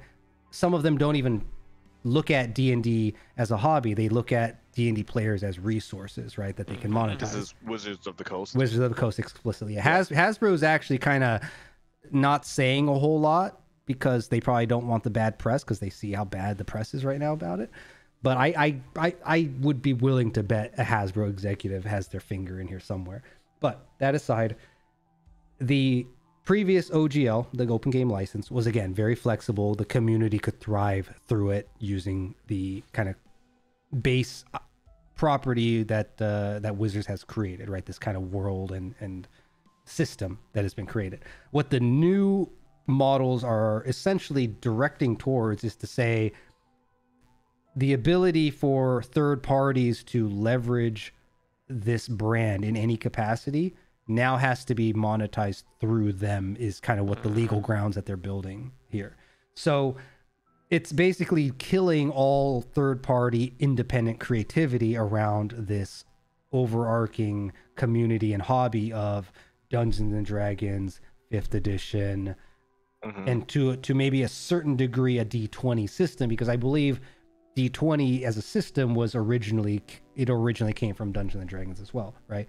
So is it also affecting D&D Beyond, or is that more close to their license through Wizards? D&D Beyond is actually owned by Wizards now. They acquired D&D Beyond, and what's come out through inside sources, which again I've seen a few videos on this. I'm fairly confident in their legitimacy and how valid they be, but my understanding is that this has actually been in the works for a few years now, and Wizards of the Coast have actually been developing internally before they acquired D&D Beyond their own D&D Beyond version, their own platform competitor for D&D Beyond. But then the business, I guess, acquired it, and they were still looking at ways to just demonetize D&D Beyond and bring it all into their basket, right? Which this new virtual tabletop stuff, which is where the $30 that has been floating around is coming from. Now, there is a demo, like a little sample demo. It does look like a 3D environment. It does look like a very snazzy, cool environment. But the big picture, though, is it's anti-consumer is the direction this is all heading. It's pro-business, pro-growth, pro-make as much money as you can. The hobby is just an afterthought in this business case. So it's $30 per player per user, like whoever wants to do it. So again, it's not fully finalized, so we don't necessarily know, is that the lowest price, is that the average price, is that the highest price? But from all the sources, exactly. But from all the sources I understand, that is like the either average or lowest price that they're looking for, and it's a monthly subscription to use it. And if you use this tabletop system, the free tier or whatever doesn't allow home brewing. So like what we're doing on this channel just goes out the window, right? If we ever tried to take advantage of it. It's also planned to be overly microtransaction heavy, because you're going to be able to like have your own little virtual miniature that's on the board. You can buy cosmetic sets for the miniature, most likely. They want to phase out the books, which in the last 5 years with the explosion, thanks to Critical Role, right? They got a ton of growth for free. And then they also have a quarterly book release cycle that they've been dishing out books every quarter, and they do special editions. So to say that for a long time, it was like, buy the book, you can have it forever to play. And then the new editions or releases were like, oh, this is cool additions that, this is now canon. That's part of the game. You can use it. But obviously there's more active interest month to month, right? Because of Critical Role and such like that. They're like, oh, we can get people who want to watch this month to month and pay a subscription. Exactly 100%, right? I'm sure Critical Role, being one of the largest influencers for this this brand and this hobby, is going to get hit somehow by it once if this OGL goes through, which it probably will. So. No, because of their position, they're going to be given like a contract essentially. But not in whose favor. Right. It's irrelevant, because again, the bottom line here and what people to the consumer. The fans of Critical Role are going to get hit by it. Not Critical Role themselves. The fans are. And again, it's irrelevant because the big picture is that this is the direction I saw in business everywhere I worked. right? Is just the people at the top. It's that freaking pyramid with the detached top with the eye, right? The Illuminati bullshit that people like to joke about. Like, the people who work at Wizard of the Coast, a bunch of them are fans of the hobby. They're gamers. They probably play D&D. But once you get to a certain height in a company in the executive branch, those people are just businessmen. They don't even play the hobby. They don't even understand the hobby. They, again, whether we are a video gamer or a board gamer or a D&D or whatever, it's all the same. It's all just like this mass of people who play games to some of them. And a couple of them have actually been called out for being like that. Internally by employees who have face-to-face interaction with them, right? Yeah, but because like from the business perspective, like if you're not looking at it that way, like if you're at that level, you're looking at longevity, regardless of what the thing is, right? And your perspective is different, right? And if you're not looking at it that way, then you're looking at it like a blockbuster point of view. We're like, oh, this is cool. We want to be able to share movies, want to be able to share entertainment and stuff, people. But it's a dying business.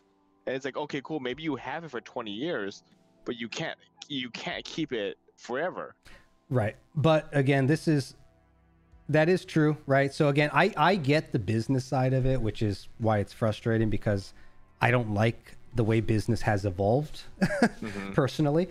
But on the flip side, right, essentially what this will boil down to as it continues to get pushed through is the employees don't really matter. They do your job or else, is essentially what that boils down to. And then for the people who have made a living or who love the hobby and love to expand on it and make their own variations, they're basically going to have to migrate into this system, this machine that they want to now have people churning within in order to enjoy the hobby, right? So right now there's a big split in the community, or not even a split, there's a big portion of the community that is just like, you better make it right, otherwise I don't know. Unfortunately, like with a lot of hobbies and a lot of good perks, you have to have some other part of your business that supports it, right? Like I think Amazon is like the biggest proponent of that, where like Amazon shipping and Amazon, what everyday retail people use it for, is a money sunk for them, right? Yeah, because the shipping cost is ridiculous. Yeah, it costs them so much money, but where they make money off of is like AWS, right? It's like something that they're not known for, they're not marketed for, and that's kind of where business kind of needs to go, right? You have something you want to keep alive because it's great, but you have to have something else that makes money to support it. Yeah, but here's the flip side that I would argue is that if they remove, because they also want to remove physical books, they want to make it all digital, right? It's moving to the digital model is essentially what they're going to do. So it's a lot of things, but but also by doing the digital model, they want to remove all competition. So Hero Forge, they've talked about like internally that Hero Forge is a competition, Hero Forge is a problem. They are making money, taking advantage of our customers. Like they're looking at the people who play D&D as their customers, and there's these leeches that are, monetizing what they could be monetizing.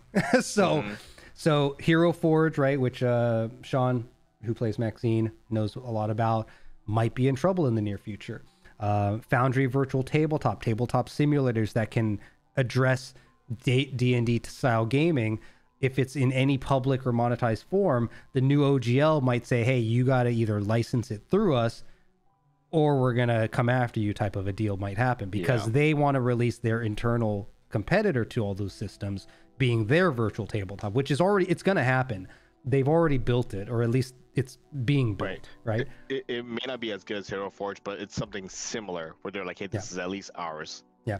And it's funny to me that people are boycotting D&D Beyond because, it's a way to send a message, but according to everything I've seen, they actually want D&D to Beyond to die anyways. They have an internal working sample of a replacement for it. So it's and else. I mean, the fact they own it, they're gonna like incorporate some of the technology from D&D Beyond, what's been built. And of course. Call it, Wizard of the Coast's version of it. 100%, dude. That's why companies acquire companies. It's to what's the word? Consume that technology.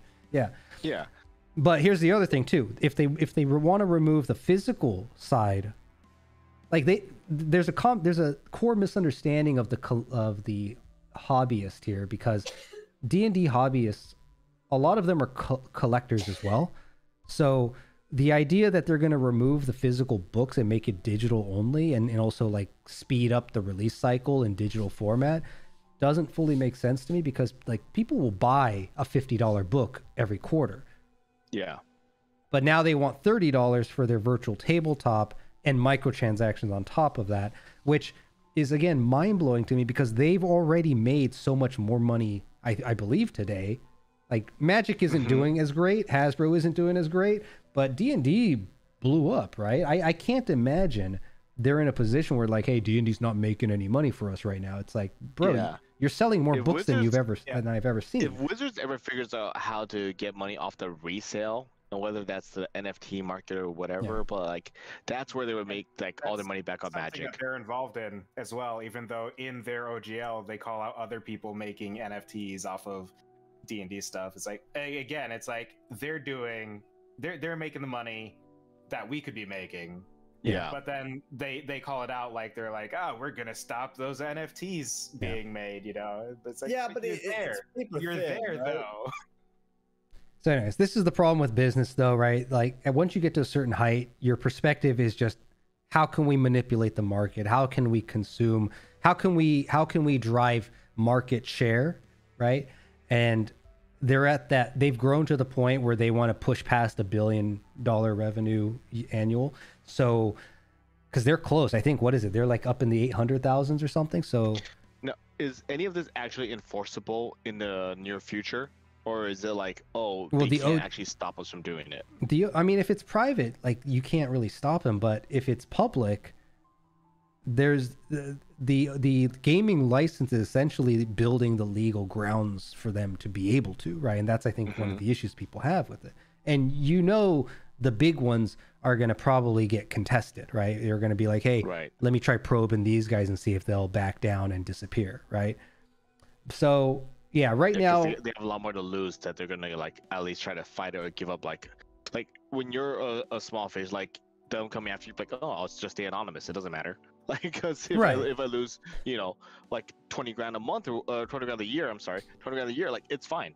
Like it's not a little money, but it's not enough to like change your whole livelihood. Exactly. Right. I think. But if you're like a Critical Role person and they come out after you, like, okay, no, we're gonna fight this with everything we have because that's our livelihood. That's I think part of the issue that they've made for themselves is that over the last 20 plus years, this has over time built up this huge community of people who are making these things and other companies that are making these things, and now there is a not insignificant movement of these larger entities and smaller entities coming together under a different license, separated from Wizards of the Coast entirely, and you know, other people doing their own thing separate from that, even potentially. I think that is more a continuation of their issue of the people making these decisions not understanding what it is that they own and that they've made. Yeah. So, do you guys think this is just a nail in the coffin for Wizards of the Coast? No, it's not. I think it's a self-fulfilling prophecy. No, it's irrelevant. Honestly, it's wishful thinking. I mean, if it actually did make a big enough splash to get enough of the community to change it, that would be really cool to see. But people eat junk food even though they know it's shit for them. People buy video games from companies that destroy smaller companies that make video games. Wizards of the Coast is not going to go away. D&D's not going to go away. Why don't we just play Cthulhu from now on? I had mentioned elsewhere, I think the best thing for the community to come out of this has already started. Yeah. And it's these other groups starting to make their own systems, these other groups banding together under this other license that could potentially turn out to be, you know, what people want out of this kind of a license and stuff like that. D&D is still gonna persist. It's an archetype. It's not capable of dying. And Wizards of the Coast, you know, they're not going anywhere. They've got their people. Yeah, the brand's been around. Yeah, the brand has been around far too long for it to disappear. It's culturally relevant. Yeah, because ultimately, like, when you look at the D&D system, like, it's not complicated. The No. value of it doesn't come from like, oh, your character grows this much, you have these spells, you have this power up levels or whatever. The value of it comes from storytelling. That's what people care about ultimately, right? Well, yeah, Like, and it's a combat long-lasting system in framework. D&D, everyone could say is mediocre to bad. Like, no one actually thinks combat system in D&D is Yeah. great. And then like character development could be better. Like ultimately, it's the stories you tell out of every game. That's what you grow in love with. That's a large part of it, right? Which is like, I think why Critical Role was so successful. I think that's why, you know, so that's one side of it that I think Critical Role is in the pillar of that camp. There's also the collectors, right? Who just, you know, they want the miniatures. They actually like the board gaming kind of aspect of it. So they play it for that tabletop purpose. I like the social aspect of it. I mean, hell, I've met good people through it. I think very highly. I think everyone here. I wasn't talking about you, bro. No, it's, I said everyone. I was being generous, you son of a bitch. This is Canada versus America. In the flesh. But also like there is a doing D&D digital, I think is to a degree an injustice to the hobby, because there's something special about doing it face to face on a table and just having drinks and having laughs and having that interaction and being able to get into character and have that good time. Because when I started D&D, it was in person, and I mean we walked away from the table and we didn't really, you know, stay in contact. I mean, I will say, even in this game, like, if you're in person, let's say all of us were sitting around a table, I could give facial gestures, 100%. or I could be like, I look left or right, like before saying something. If if I look left or right, you would look at me and expect my character to be doing that. Like in virtual, I had to say it, which is like, okay, it's not the same. You can say it, but it's not the same. Like, if I wanted to wait to say a phrase or a sentence or something and only wanted to give a gesture, and that pause builds momentum or builds curiosity, it's much easier to do that on a table than it is to do it online. Well, plus with online, you also get ping, right? So we all have anywhere from like 40 to 300 millisecond delay in our, you know, breaks and pauses and all that stuff. And then Depends if you're in the States or in Canada, but yeah, or overseas, who knows? Some people actually play from like across countries, right? Which is crazy to me. But also one of the issues with this OGL and the whole direction Wizards is going is they want to promote a D&D that is like this, like MMOs today are people play MMOs today solo, which is an injustice to the concept of an MMO. They want to do that with D&D to create AI GMs, essentially making a video game. So if you turn D&D into this self-driven story, whether it's AI driven or not, it's not tabletop anymore. It's a video game, right? Yeah. So I think they're losing touch with what this hobby is supposed to be.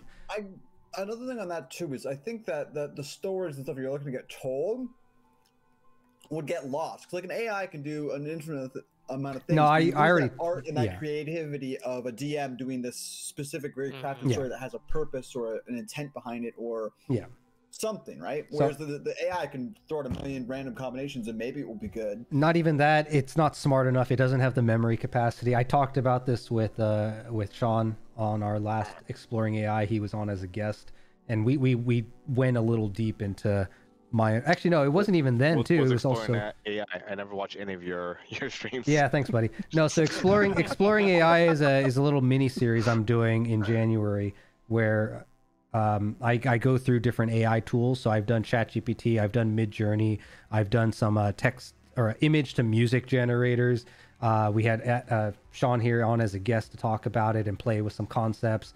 Basically just playing with the tool, showing the tool, talking about the tool, talking about my understanding of AI coming from the tech sphere, and just exploring it, playing with it. It's super casual, right? But essentially, right, the AI GMing isn't going to work right now, because after you play for a given period of time, the AI today isn't capable of remembering everything that was talked about.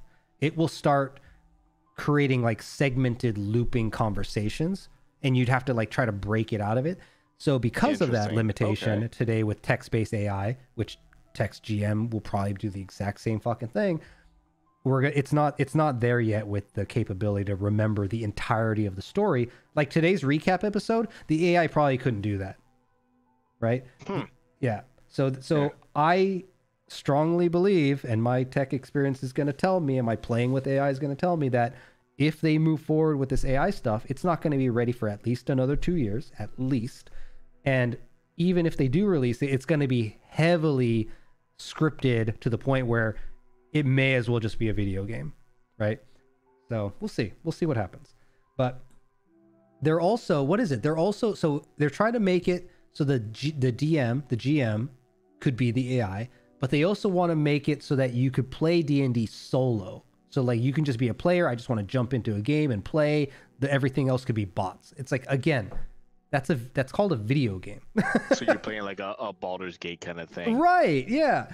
So I don't know, man. It's weird. It's super weird. I get the business reasoning behind it because, again, I saw that in every fucking company I went to. Everyone is going to pay $30 for this.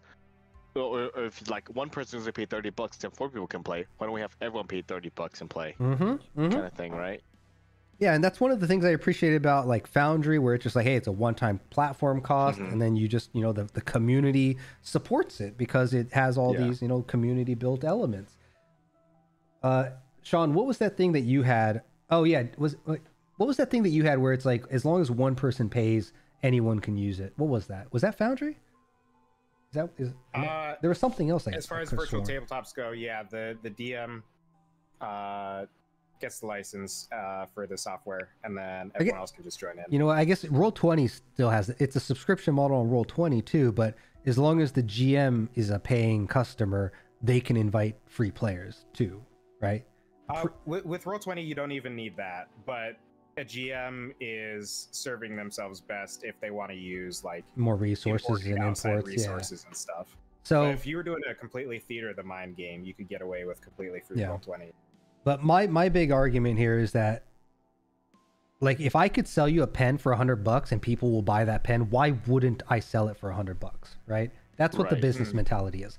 The human mentality for me is, if I could sell 10 million pens for $1, let me do that instead. And they basically want to, what's that saying with the cake and eat it too, right? They want their cake and they want to, whatever the fucking saying is. Yeah, you had it almost twice and still missed it. Yeah, I know. My memory sucks. Hey, Cody. Yeah, so the fact that they're trying to charge $30 a month for every player to play on this virtual environment, they won't allow homebrewing at the lowest / free tier alone is like, and they're adding microtransactions on top of it, and they're digitalizing their books. So that if they do get rid of their books, what happened to all the shipping, the manufacturing costs? They're saving money, huge amounts of money from that in comparison to what they're selling it for. If I can make a book for say $5 and sell it for $50, like, is that not enough for you guys? I don't get it. But anyways, so we know what's our problem is. We don't want to fall out of bounds with what OGL wants to do. What are we going to do? Yeah. So the community is obviously kicking and screaming. I don't think that's going to be enough because, like, how people still buy the stupid sports games from EA, right? EA will never die. I think there's going to be players still buying the video games. There's going to be people still buying the miniatures. I don't think it's going to really affect anything as much as people are kicking and screaming. I think it's just like Twitter drama, personally. Business is going to do business things and it'll find a way, right? It generally almost always does. So for the next 10 weeks, you will just travel to all of our houses, you'll meet all of us IRL. Yeah. We do an IRL stream. Yeah. So Dude, I would love for all of us to get together one of these days. Like, I want to make it down to where you guys are at one point. But... yeah, why are you the farthest one from all of us, dude? Oh, I'm sorry, I was born. Actually, no. You and... yeah, actually, your buddy is also, I think, in New York or something, or Florida. I think all of us were born in the city we moved out of. No. Calvin is Canadian through and through. But, I mean, sure. Oh, you were getting at something more cheeky. All right. You could move. You could move. True. It's hey, yeah, Sean, you want to pay what is it? 5 times your rent? So here's what we're gonna do though. Horizon exploration was always my experimenting of going back to kind of the roots of D&D, having experienced it from Corey, right? This is like the whole pen and paper, super theater of mind, just jump in, have a good time, lean into the characters, do the storytelling, try to, you know, give characters a sense of progression without leaning into the rules as written, right? It was my thinking. Maybe this is the first time I've really said it that way. But I look at this hobby as something for the imagination, right? The books don't matter. The rules are a framework. It's a nice to have. So with that said, moving forward with Horizon exploration and just D&D type content on this channel, I think the action that I'm going to take, because I've already done this in other businesses, is I'm not going to buy their shit anymore. I'm not spending money. I'm not promoting them. And I'm not going to base this campaign off of their system. That said, I've already made like 8 pages of my own interpretation of a D20 system. So at some point, I do want to release that and try it out and test it out. Also, I've been talking to a couple of people who run D&D games, and the system that's going to be used is still to be determined. But I think as part of YouTube and as part of kind of consuming this type of content, because we do stream it, right?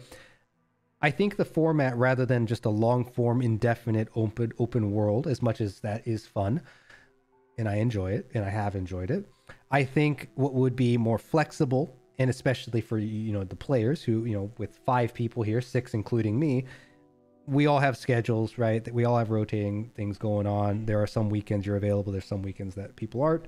So availability, I see, is an issue, and I see it continuing to become a greater issue the longer this persists, right? As all things do. So moving forward, I think we are going to be putting Horizon Exploration, this campaign, on a cliffhanger, pause, riding off into the sunset, heading to Edgerton. We may come back to it, but what I'd like to do moving forward is to start testing out the framework for what I would like to do with these other GMs that I'm talking with. And the format that we're thinking, or at least I'm thinking, and I think this is probably a good way to do it, is I would ask either 2 episodes or 2 to 4 episodes for a group, and then we can rotate groups, right? Get some variety, at least for the channel, when it comes to the people who can enjoy it, but also give you guys, as the players, a break, so you're not expected to be here for an entire year, week by week. And what we'll do to reduce availability issues and scheduling issues is, rather than trying to plan 4 weekends, we're going to plan for 2 weekends with 2 back-to-back days of ideally 2-hour sessions. So 8 hours total across 2 weekends, across 2 days for each weekend, 2-hour sessions, right? So we'll have to obviously get some kind of a scheduling, planning, rotation thing going on. But obviously, you guys having joined me for this campaign, if you ever like to be a part of that system, I welcome you guys. And we'll probably announce something on our channel sometime we'll say mid-February, mid to late February, depending on how conversations with other GMs go. We might even expand it if there's interest with other GMs to do like co-GM'd opportunities, where maybe a guy and a female will get together, and they'll split their... We're never going to get our crossover with Maxine Azabio's team. Yeah. So here's my thought, right? And Sean here does GM. He might be involved in this idea. We'll see. We got to talk about it more. But I would like to continue the overarching story of the expanded universe, right? Because if we can't use core D&D ideas, we either... What my approach is for the kind of rules that I've been dabbling with is core framework where theme and flavor, like we've kind of done with your classes, can be plugged in just with player and GM imagination working together to build the character, right? Like, why the fuck do I need a rule that tells me a barbarian can swing a big heavy axe? Like, what if the barbarian wants to be able to cast spells? Well, why do I need a system that tells me specifically what spells to have? Why can't it be, I can choose what type of dice it is, I can choose what type of damage it deals, fire, lightning, whatever, as long as I have the template that allows players to make it easily, right? Is my thinking. I do like that. Like I said earlier, I think everyone here, at least from all you guys I play with, like it matters less what the system is. I think everyone here has like stories to tell. Yeah. Whether it's your character story or it's like, oh, I want to build something into the world plot, or like, oh, this is a cool, I want to like branch off of this. I think everyone here is a storyteller through and through. That like the system that we're built into is kind of like, oh, this is a cool framework, but like we could tell a story no matter what. Yeah. And I think that's what our interest lies in. And it's also you got to consider the GM side, right? Because I know firsthand, like, I like a degree of storytelling, but I love the imagination side of it, especially when the players get immersed to the point where it's like the players are building on each other, not just with what I'm throwing out there, right? Like, I've encouraged you guys to do that through this campaign, which is lean into each other, right? Build off of that, because that creates really fun player experience moments, right? And I've experienced it in the games that I've played in, leaning in with other characters. Maybe that's my imagination getting immersed in it, who knows? But I've also, just so everyone knows, prior to tonight's meeting, I definitely thought about how I could become a full support and support each and every one of you in all your actions. Nice.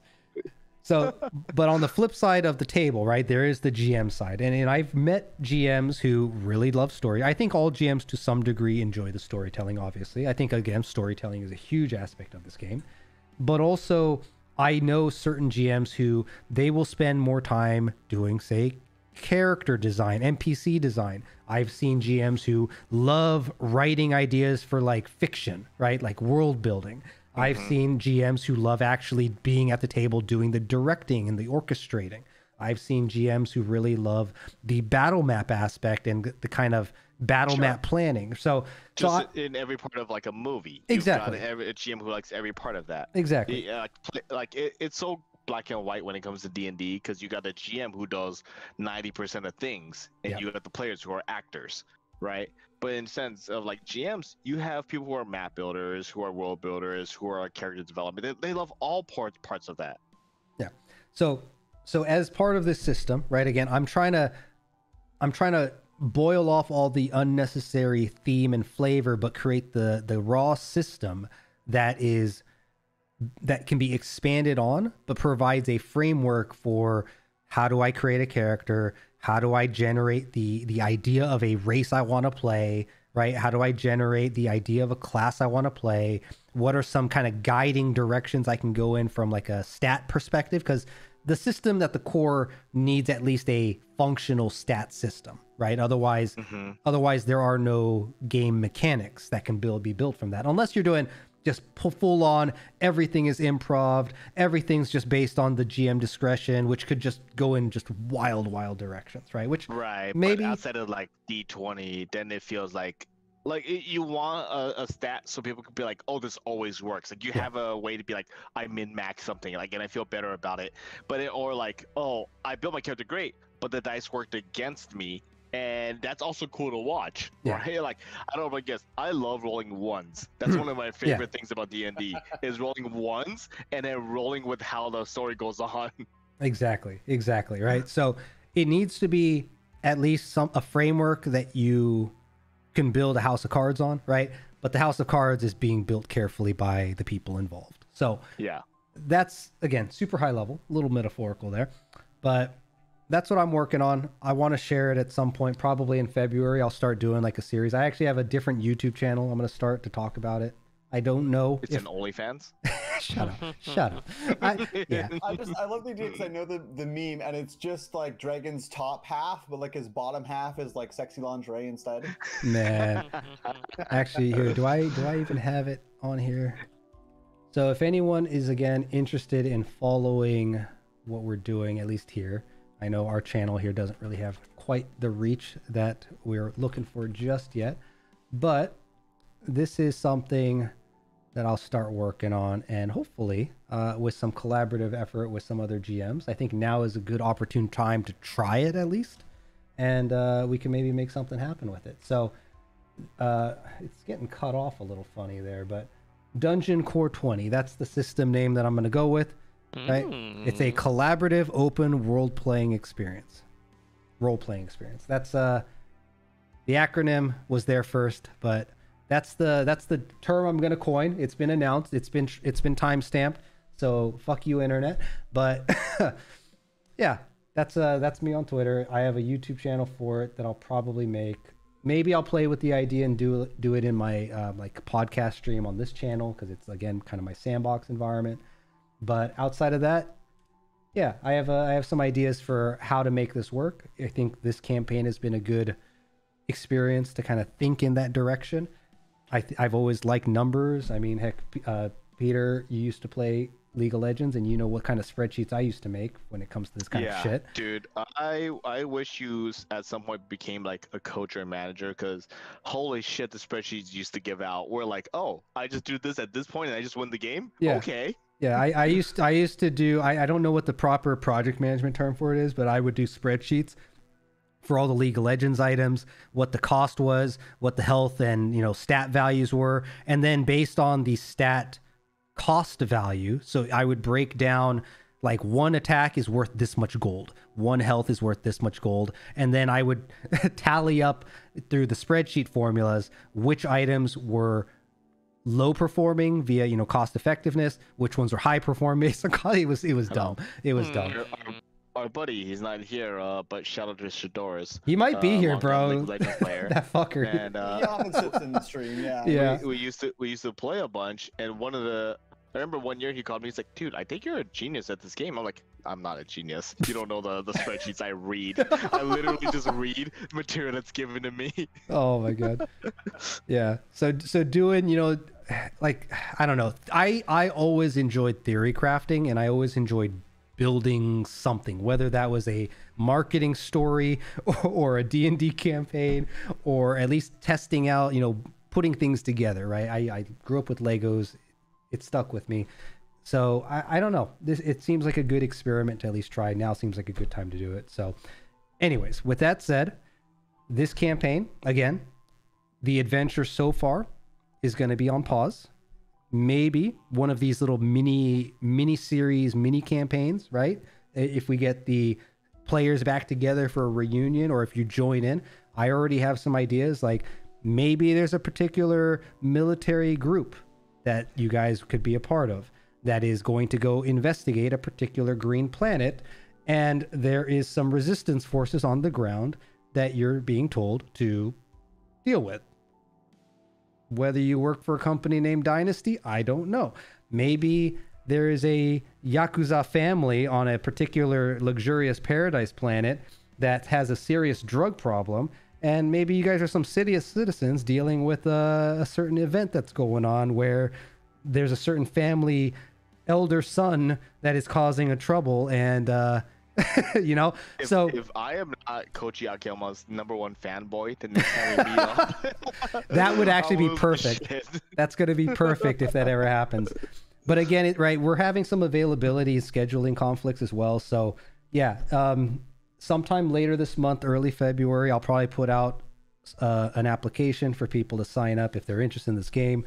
I will likely reach out to game masters and try to see if the game masters have players that they enjoy having as part of an idea like this to be players, right? Because we're going to need players to test the idea, whether that's part of this dungeon core idea or whether it's just going into, you know, whatever campaign that they're comfortable with or system they're comfortable with. It doesn't matter, because there's two projects here that I'm thinking about.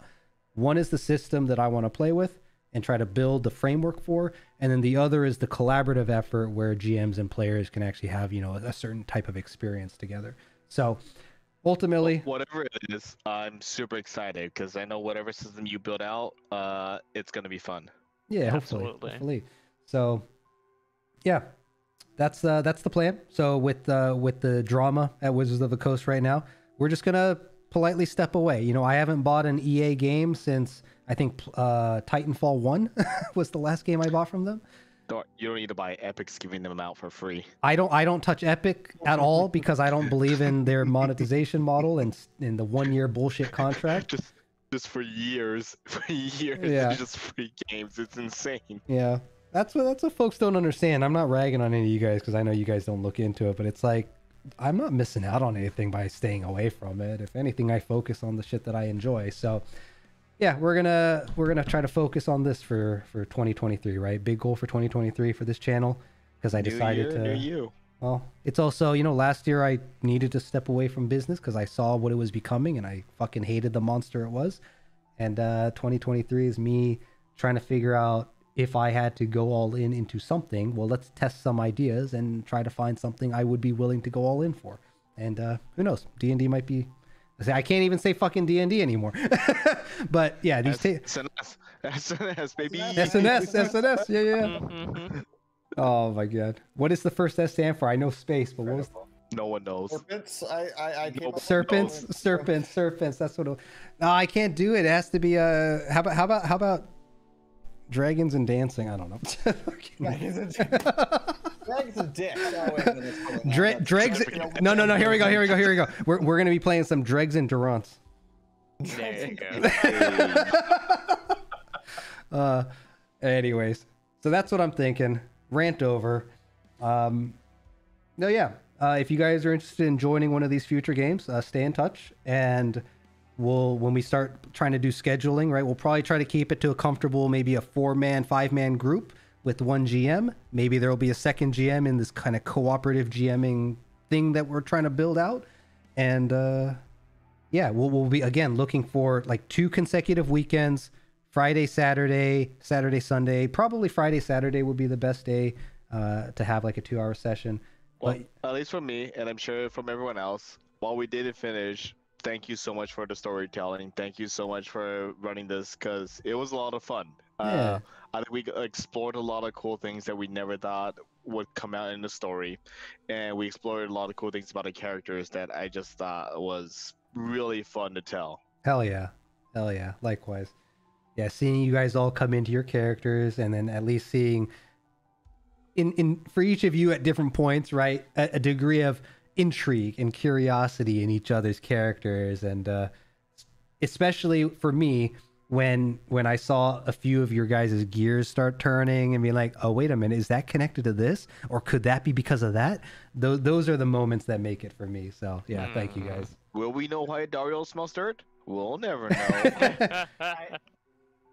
I think I just wanted to say I think my favorite thing about Maxine is going from like kind of tough exterior to tougher exterior, like, military type to gun nut conspiracy theorist.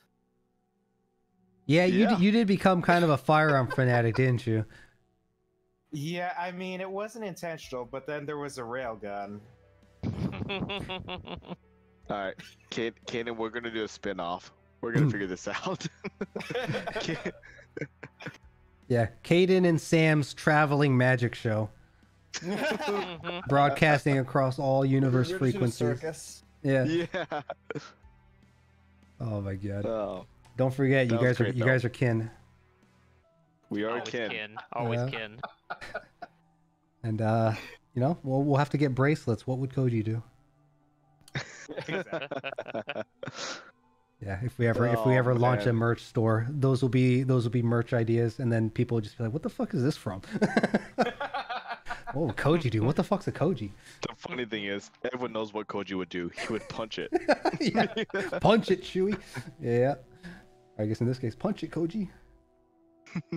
Yeah. Man, I was literally like, the game isn't gonna continue, but I literally was thinking about a poem to talk about Koji for like a week, and it's never coming out now. Oh, well, maybe we'll do. You know how like if a popular series dies off or ends, they do like a spin-off, one-off or something. Maybe if there's a weekend everyone's available, we'll just be like, we'll time skip. We won't necessarily talk about what happened because you guys won't know what happened until it happens. But It'll be like, yeah, you remember, we left that planet. We're on this new planet. We're heading to this adventure. What happened at the old? Yeah, don't worry about that. We're going to this one. Yeah, I got a song for you, Koji. We're gonna make a spin-off. The spin-off is just gonna be called Sam Stonewill. He's gonna be the... Yeah. Oh, Sam Man, Stonewill. if That's some only. SNS right there. There you go. Hey. Hey, man. Yeah, so I would say in this campaign, obviously Maxine and Cadin, though, being residents of the planet, I think the story focused or gave them a bit more opportunity. Sam, obviously being a goofball he is, man, I had so much planned for Sam. You have no I've idea. never heard back from any of my fucking family. Yeah. So many letters. I wrote so many letters. Gosh, I'm not even gonna reveal what I had planned because it would ruin the entirety of the world that I've built here. So it'd have to come out in the future. After the stream, I'm gonna talk to you about what I thought was gonna happen, and You want to share it? Just share it. Okay, so people here know or don't know that I told Dragon that, hey, what if I was a technician, a dwarf, but also a synthetic? Like, not really me, but I believe that I am. Like, I was built.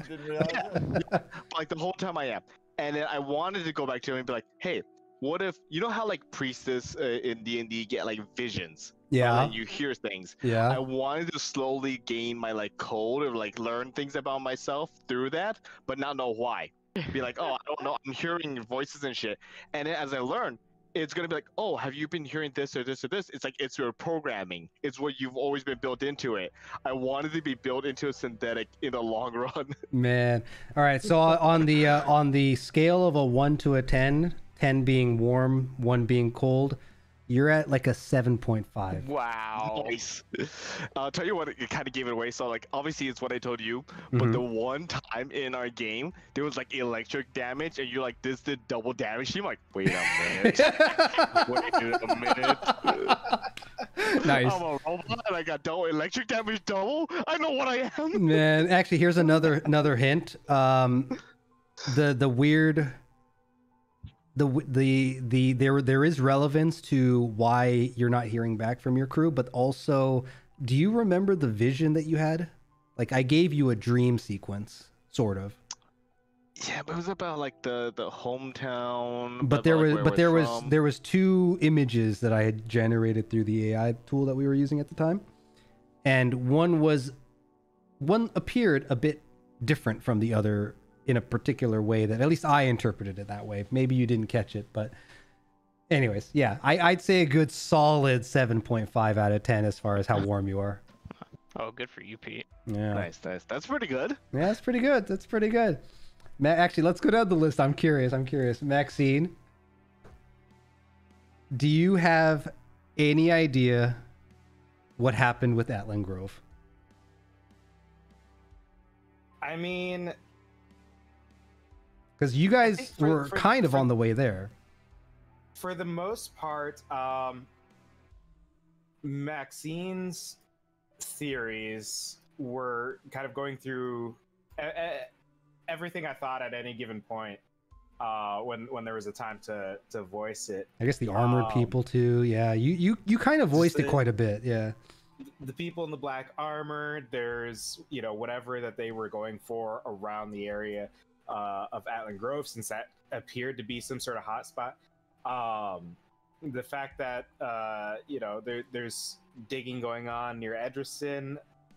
So there's like 2 points where it seems like something is underground or buried or hidden in those spots. But Edriston doesn't have the crystals. Fontaine does, and there's something along those lines, at least. It might not have been exactly the same thing that you were suggesting, but there's something along those lines in the area of Atlan Grove. There was like the circle that was mentioned. So I feel like, shoot, man, like the main thing I'm trying to figure out is why Atlan Grove is important, because obviously, like, you burned my house down. Tell me why. Tell me why. Why ain't okay. but then, you know, there's also the mission is to get the core. Is that what's there? Is that what's under Ederson? Is that not even here? You know, speaking of the core, is it like, are the storms a defense system that the core is enacting? Are the crystals a defense system that the crystals enacting? Are they both? And it's trying to protect some areas and not others. Why is Fontaine important? What's going on there? The fucking So based Dynasty, on Big D is there. What's up? Yeah, based on your line of thinking, I'm probably gonna give you like a 8 to an 8.5 out of 10. You're in the right direction, but we've also explored more of the ideas around Maxine, I think. Yeah, something I really latched onto was the idea of Why are you so good at sniping? a core. It's not military training. I went with the assumption that there is a core here, Okay. and when there was mention of in game, when there was more talk about them being an intelligence or becoming an intelligence at some point, there was the idea that it was in some form involved in the conflicts that are going on, whether it's, you know, trying to stop people from finding it, or, you know, just trying to maintain some form of independence or the status quo. And obviously, like, that didn't pan out because everything's all fucked up now. But yeah, I latched onto the idea of the core having some involvement actively in what's going on.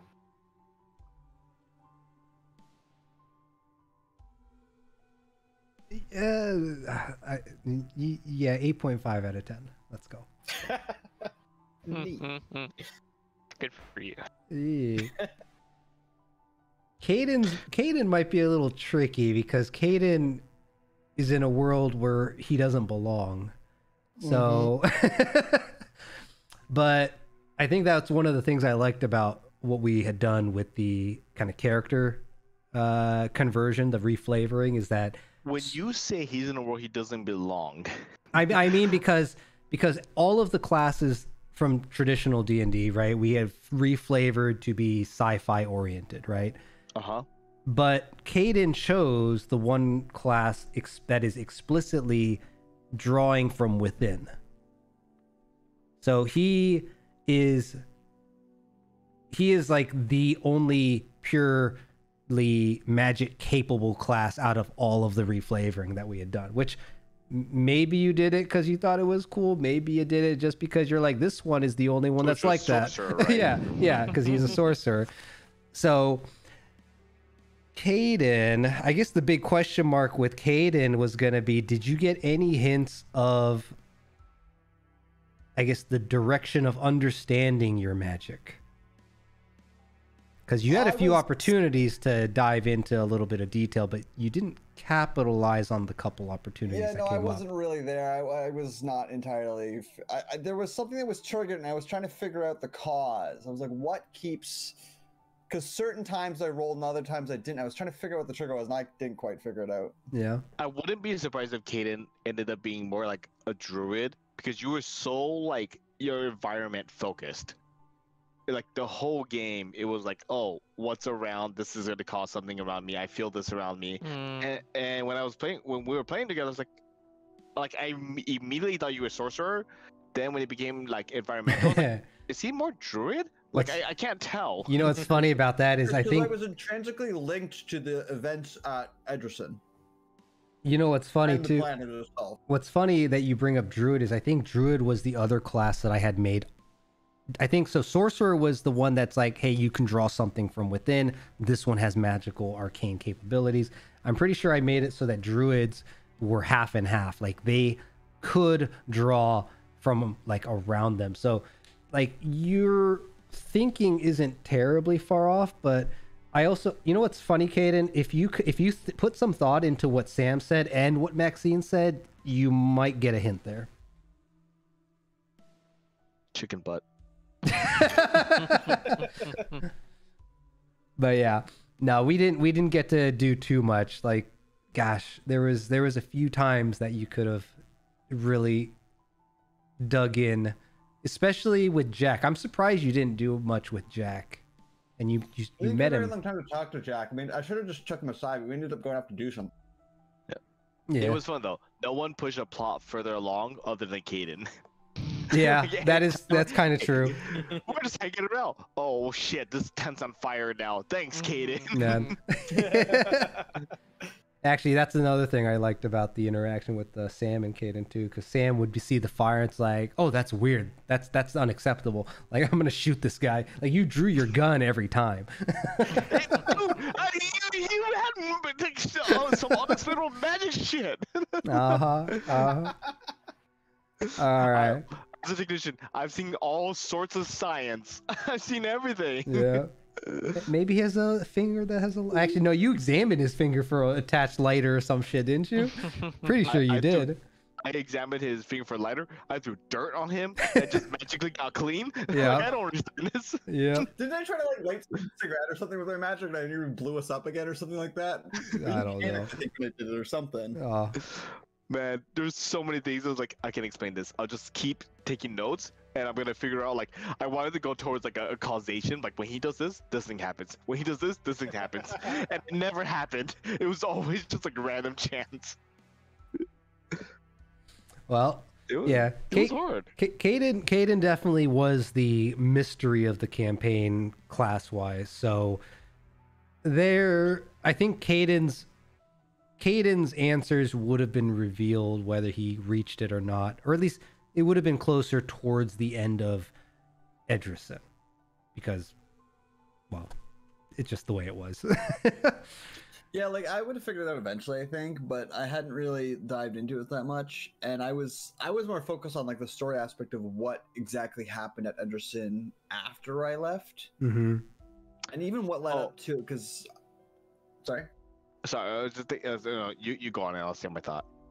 I was also curious, like, what had my perspective was being questioned as I learned more about, which I think was your intent. As I learned more about it, I was like, what actually happened at Edgerton? Because my character had an idea of like, this is what happened, and he was like very sure of himself, and he started to doubt himself of like what actually happened.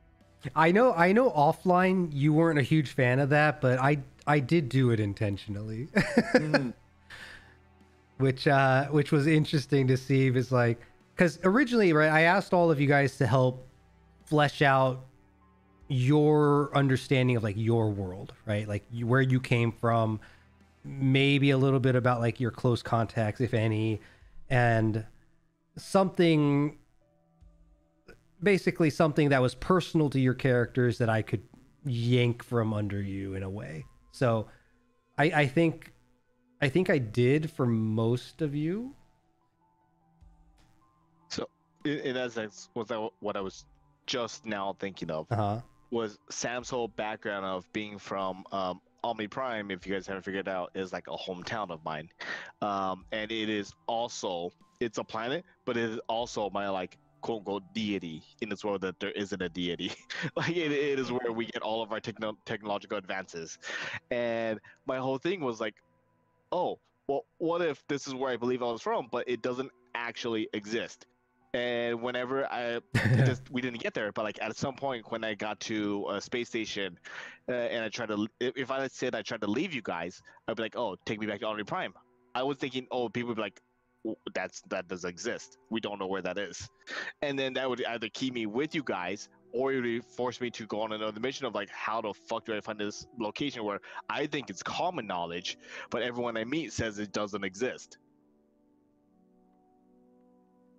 Interesting. That's gonna get anywhere as far as a 5 to a 8. You're stretching, but it's vague, but there's something in there. But yeah, that's an interesting thought you got. So yeah, Cadin, you definitely were gonna learn more at Edgerton. That was inevitable, but we're not gonna get there. So yeah, Sorcerer, in a magical world, or in a science world. Yeah, little magic dude in a science world. That was it was interesting. You're gonna fight someone else, and then connecting bond is you guys are both gonna say Martha, and it's gonna be great. Here, Cadin, I'll actually leave you a hint just because I don't know if we'll ever get to the Edgerson part of this campaign, but the question that you may want to ask yourself is, are you affecting the planet, or is the planet affecting you? Yeah, it's a very good point, because I at least Cadin always thought he was because before something else had to have happened, or it was him, because everything started going to shit when I'm trying to remember what it was called, like the fire at Edgerson happened. That day was kind of the shifting point of the planet, but what caused that he always thought was himself.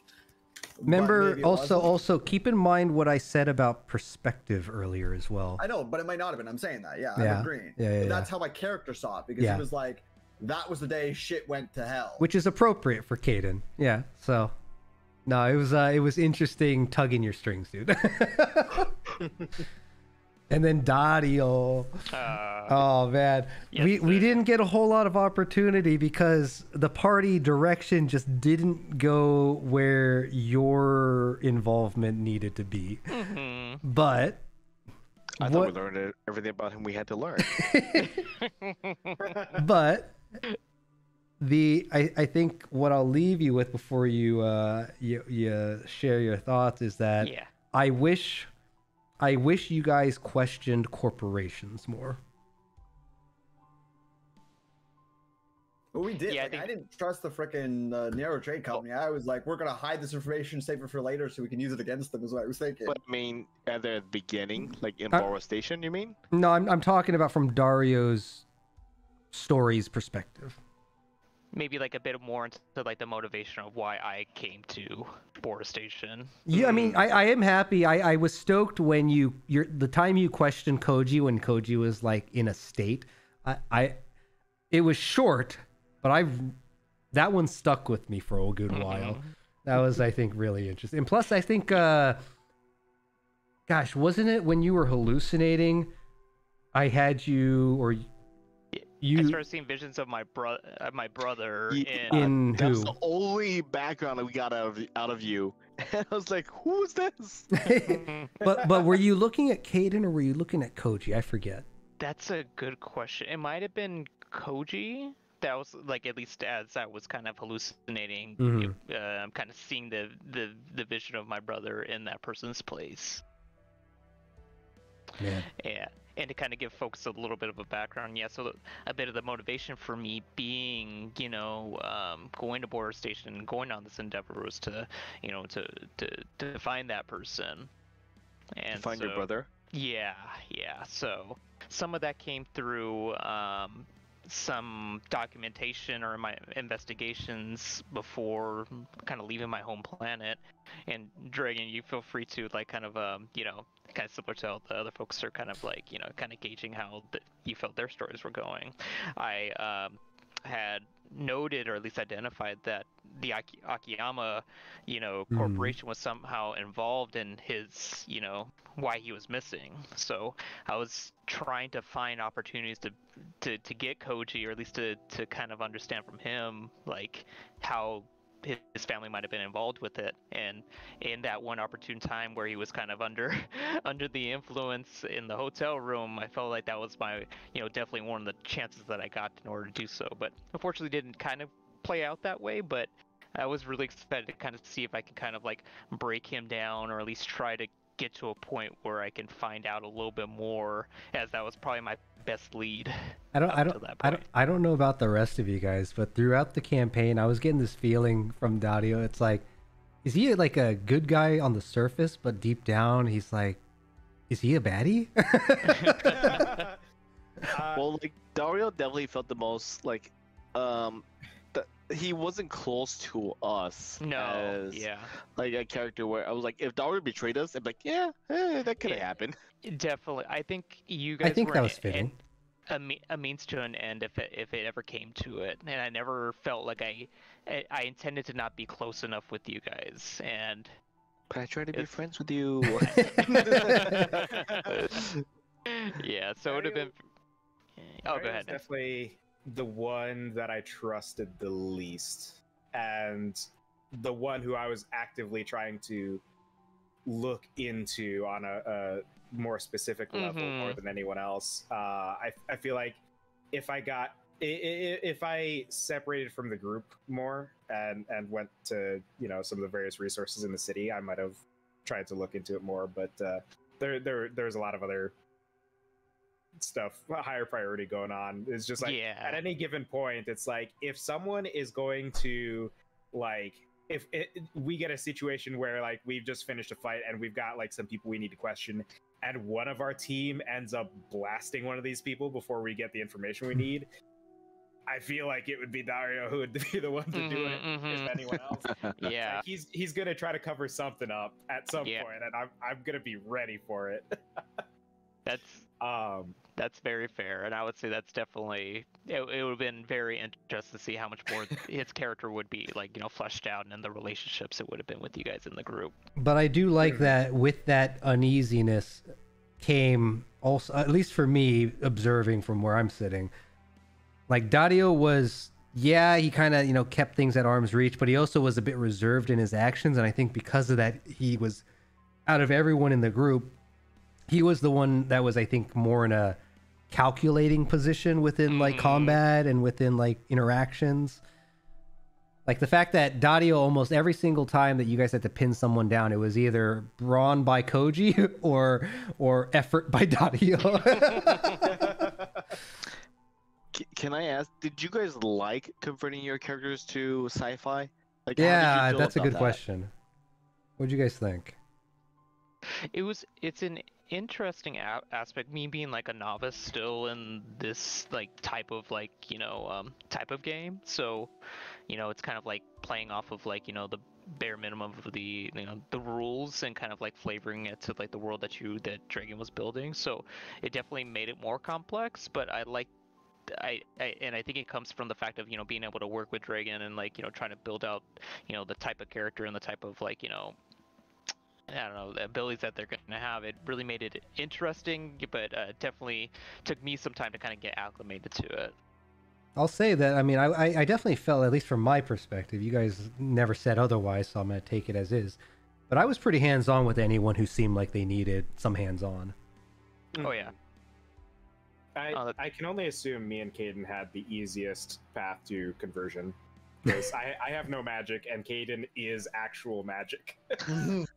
Yeah, the mixed classes were probably going to be the hardest one. But to be fair, I will say, Daario, I love what you did with your weapon, being able to convert the thorns to flechette. I thought that was super cool. That was really cool. Yeah, Sam being a cleric and having as many spells as you did, I think you had it felt like you had a lot of fun figuring out and like combining a lot of them into this multi-tool gun. Yeah, I think that was a lot really of fun cool for me. So cool. I think 25% of my spells I could not use because they were all like D&D related. I was like, oh well, this isn't gonna happen. Yeah. But like throughout the game, like I think the hardest thing I had to come up with was like create water. I was like, oh, how the heck do I do this? I was like, oh, I'll just replicate. I'll get like some little bit of water, and in the future they have to have ability to like replicate a basic like thing of like water. So like maybe it just happens.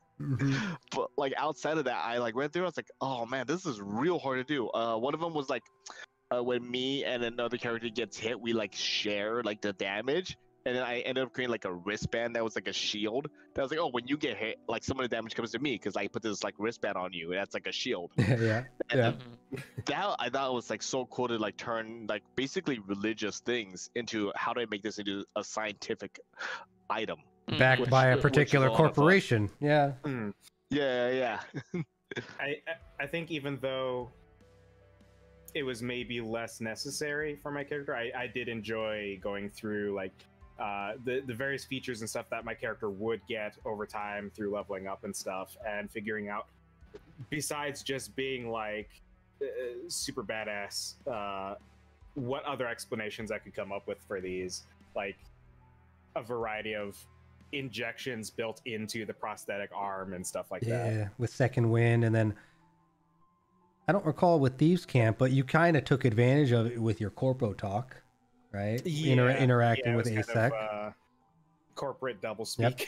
And actually, I think out of all the characters, you played with the most variety of weapon conversions and modifications.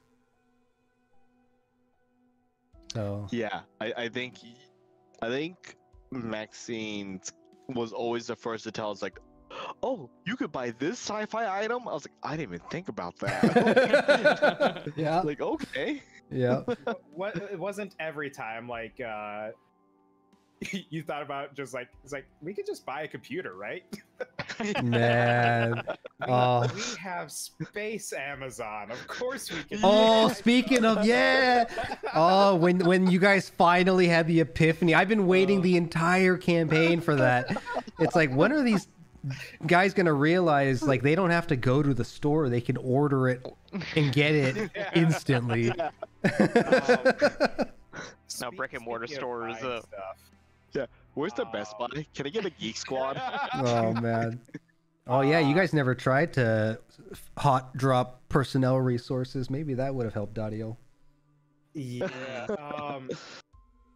Yeah. Speaking of items and weapons and such, I actually in coming up with all the different like reflavoring stuff, I also had some ideas for specific personalized gear that I wanted to get over time. One of which I started with the light pistol, Guardian Prime. Didn't you name all your shit? Not all of it. Certain Not yet. pieces. Certain Okay. So Guardian Prime was the pistol I started with. That has some backstory connections. Basically everything with a name. The name relates to something that hasn't been discussed in Maxine's backstory. Oh, that's a smart way. Rifle Yeah. actually had a name as well, though it didn't come up. It was When you could name something after Sam. Lost Willow was the rifle, and Architect Hero was another name for something that I was trying to work on. You know, that's such a which stupid was also simple. tied into some of the level up features I would get. Yeah. No. Oh man, I just had it like an epiphany, dude. I never thought about baiting players using gear naming. That's actually super smart. Oh yeah. Have you seen the memes around Glass Onion? Where it's like, it's so stupid. It's so stupid. It's smart. No, it's just stupid. Dang. Yeah, I feel like there's like something that people who grow up playing like RPGs and stuff are familiar with. It's like getting a piece of loot and having, at the very least, like the faintest like hints of lore or something by either having name or some flavor text or something. They're gonna say that was cursed. Unique I don't trust it. experiences. That's such like a gamer mentality. I love it. Where like, if you are a casual, you're just like, how is anyone ever supposed to figure this out? And if you're a gamer, you're like, well, you got an item like in the first 2 hours of the game that, of course, tells you about this dungeon you're going to go to. Man. Oh yeah, and speaking of which, you guys also when you finally realized you can essentially use your Omni devices for like GPS too. Oh god, yeah. That was huge. It was message and GPS. Yeah. Holy shit. What do you mean we get text? What do you mean we get a free message and Free location? message. Yeah. But there's a trade-off. There's a trade-off. Do you figure out what the trade-off? Maxine must know the trade-off. Well, it was we had to be on the same device. Yeah. No, yeah. No, that's why my Dynasty thing was off for most of like the second half of the game. It's like these people, there could even be trackers in my armor, so I stopped wearing my armor for a while. You were suspicious about your arm. I was suspicious about everything. Oh yeah, that's your arm. So the arm was the only thing that I was like, like if we needed weapons, I was gonna bring my rifle usually. But at the very least, I knew my pistol was secure because that wasn't from them, and the clothes that I ordered could were probably fine. If nothing else, I had a shirt from Cadin that I could verify 100%. Is all good. Yeah, ignore the tracking spell I put on that. Don't worry about it. I at a certain point, it's like everything stays in the truck. Damn. If I don't expressly need it, it stays in the truck. So I was going out without armor. Also, the shirt was, it was super good anyway. So here, you don't need armor when you can snipe people in the head from 800 feet away. Yeah. Maxine's a ninja, so a corporately sponsored ninja. I definitely think having a long ass range sniper and a purely fist to fist melee character in the same party did make combat a little challenging. But fortunately, I gotta say, though, that the first big fight with the whole crew, where outside that cave that got blasted, that was a real fun scenario for me to play out, because I'm off away from everyone else, and then smoke bomb comes up. It's like, God damn it, Daario! I knew you would betray me. Dang. All right, we're getting close to 3 hours, but I can only imagine how it was for Koji in fights. I definitely had moments where I was like, I'm gonna run there. All right, that's my turn. I'm gonna run there. Yeah, that was it. Yep, that does happen. That's something. I like the idea of having those really long fights, like long distance fights, because you don't really get to enjoy those in traditional tabletop situations. Yeah. So, well, in sci-fi D&D, I meant at some point be like, oh, I have like, not rocket, but like some sort of shoes that make me go further. Yeah. Right? Instead of 30, you're going 60 or 90 when people can shoot 200, 300 feet. I think the maybe the mentality shift that might be considered in the future would also be there would be a strong argument to hold off initiating combat so that your team can get into position before you start sniping the shit out of everything.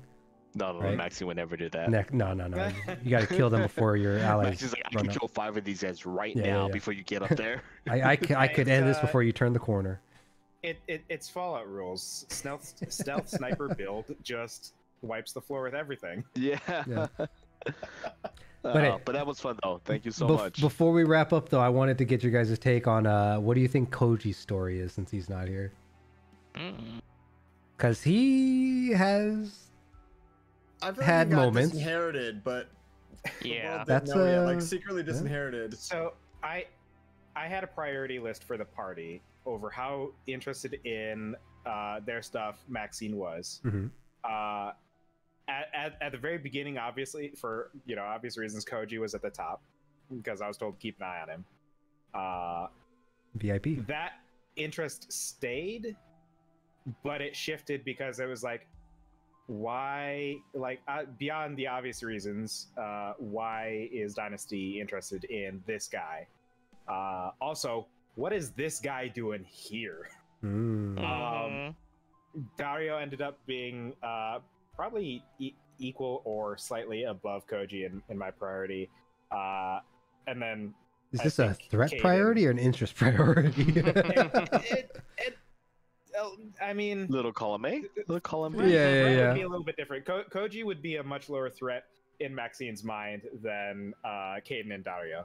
But just as far as like mission interests go, Koji and Daario were pretty much the top. Yeah. Cadin just beneath them, and Sam was barely on the radar. Wow. It's like, here's the thing. Sam was also probably the one that Maxine felt like she understood and could operate around most efficiently.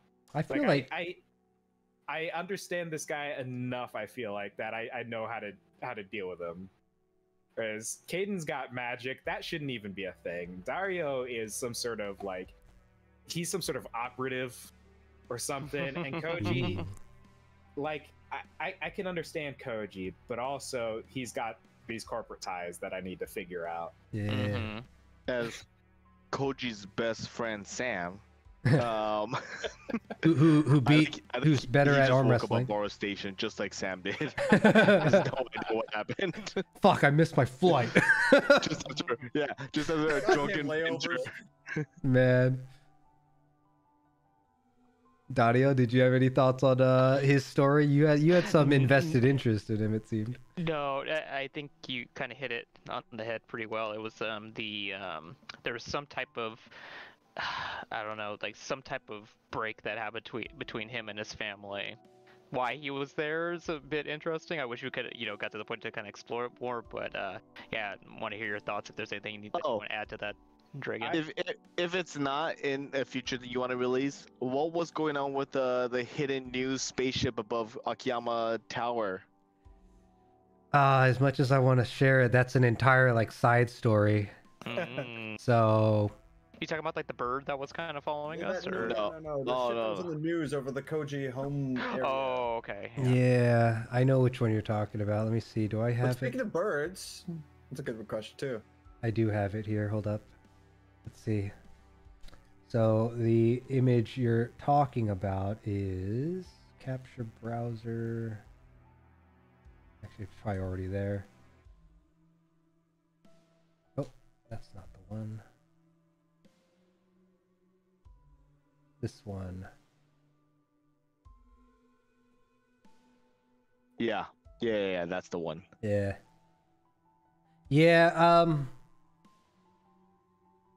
If I tell You you, don't have to share it. yeah, I don't think I can for this one, just because one, it affects Koji, it affects the entire Akiyama family, it affects the entire Akiyama planet, and there's a lot of other stuff I'm not even going to mention. So, yeah, this was Akiyama was meant to be both a massive point of interest, because if you guys ever got off of Aurora Green, Akiyama itself is probably the closest planet in proximity, and I think your party would have had a vested interest with Koji in it to Was go. Koji ever supposed to get the chance to just rule all of Akiyama? Oh, that potential was always there. Yeah. Guys, But- we could have been. But he's we could have also been like fucking the multi-trillionaires. he's also like the sixth son in succession, so he has We could You're gonna murder a lot of people ahead of him, is what you're saying. No, just 5. yeah. So he has a whole family. His if you guys ever finished Aurora Green, and yeah, finishing Edrison would have probably concluded what I had planned for Cadin. Figuring out where the core is would probably have satisfied to a degree what Maxine's backstory deal was. Sam, We would have only wanted a montage until a moment where we could kill Corey's family. Just- dang. But Sam, you probably had to encounter another technician, which could have either satisfied your assumptions or I spiraled honestly, it out of like, control. Meta-wise, I honestly was thinking of like, do I take a break here to like leave and come back and be a fresh start to a story with my character? That was And always I an thought option. for a couple of weeks of like, because like our alignment was just like, I'm not clicking with like what I want to do with my character with what these guys were doing Ah, for a few weeks towards the end there. yeah. And I thought about that for a long time. Yeah, there's also the side where it's like I like breadcrumbs, and depending on which dots you connect, it leads somewhere. It is the way I kind of build out these stories. Whereas I know there are games that you've probably played in where it's just like it's just roller coaster circus fun time.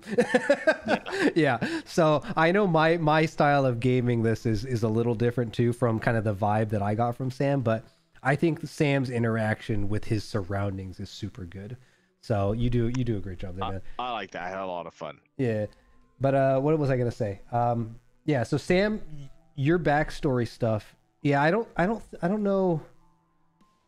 Like the party dynamic definitely was a bit off too. I think this is an issue that I play with, which is I like the idea of the party building the trust and having not only character development but party development, right? Like Koji eventually looking at Maxine as boss girl or whatever he said, right? You're the boss man, right? Or whatever he said. I was like, shit, that's some party development just happened there, right?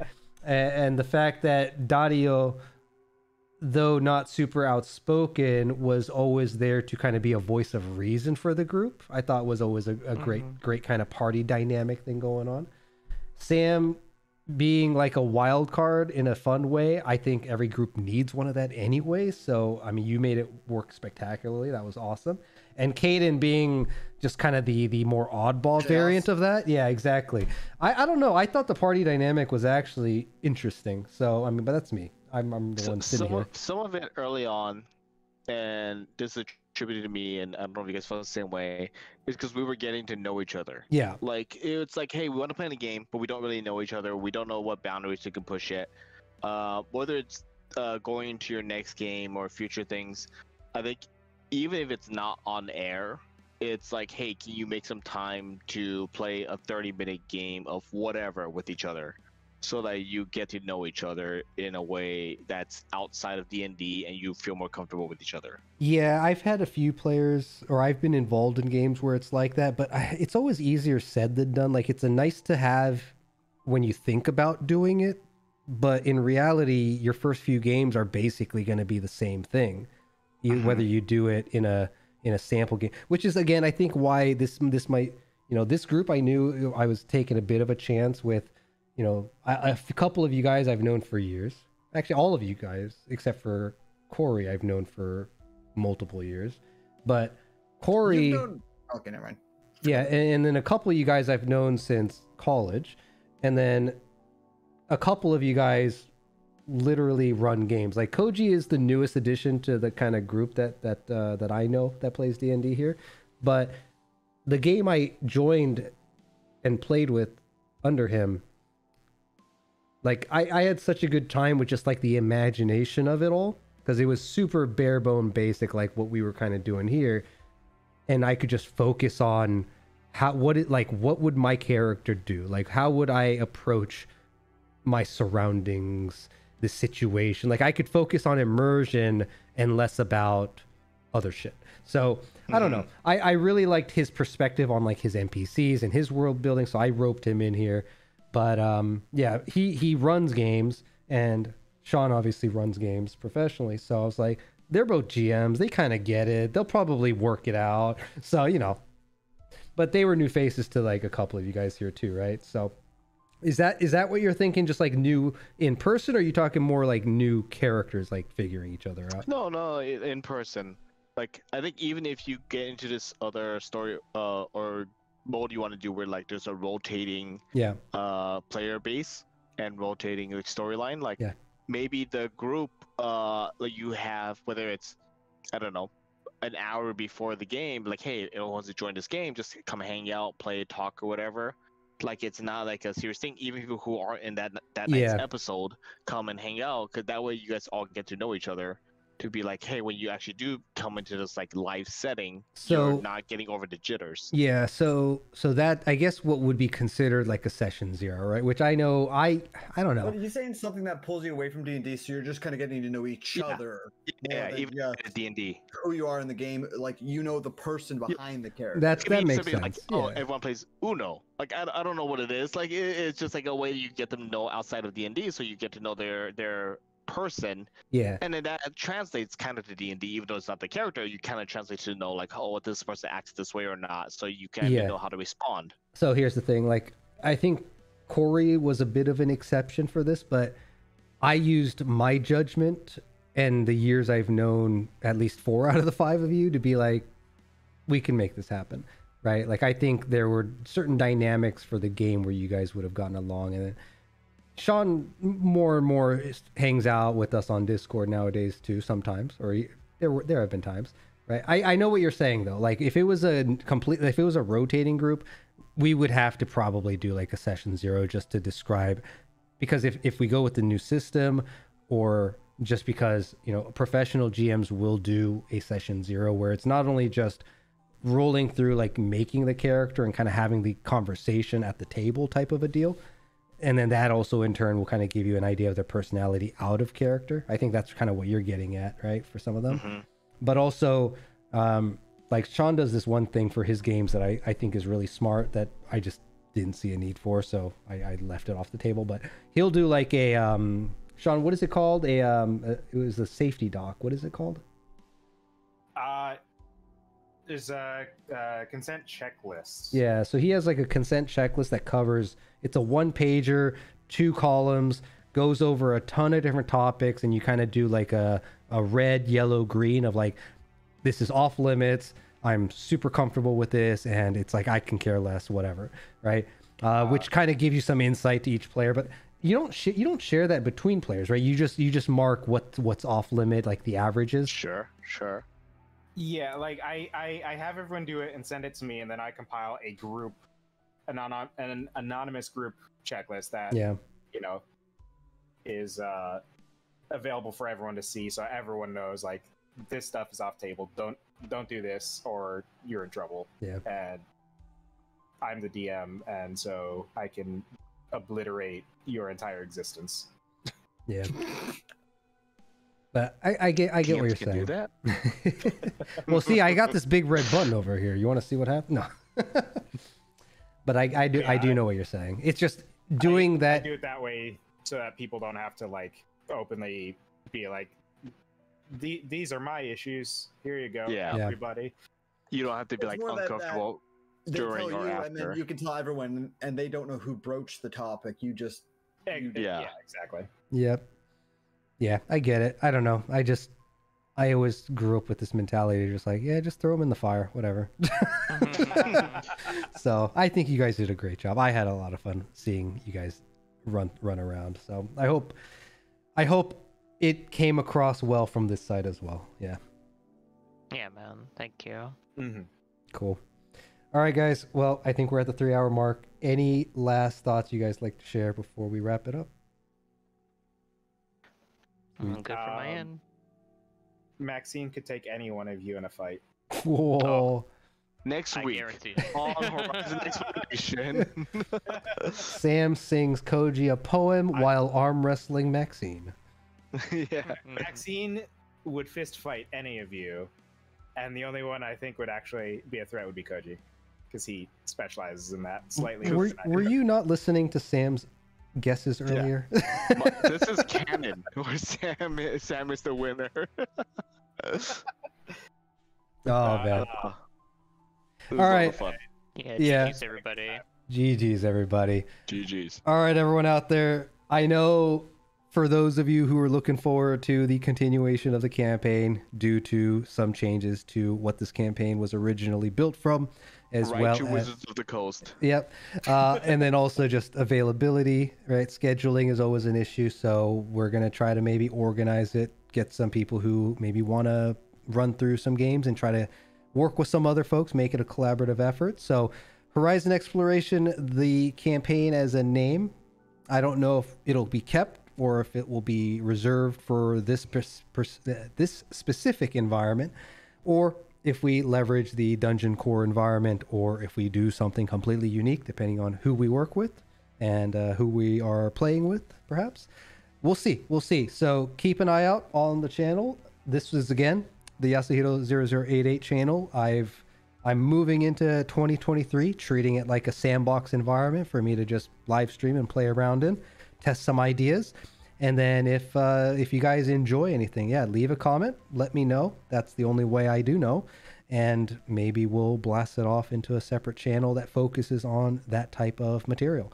So I think D&D and tabletop RPGs are a good experience, not just for the imagination and the interaction and the social elements, but it's a good time. And you get to know people pretty well, especially when you start doing it for almost a year with people. So yeah, join us, leave a comment, look out for news and updates, and thank you to all our players for being with us along this ride. And to everyone out there, be safe, stay well, be well, and we will catch you next time.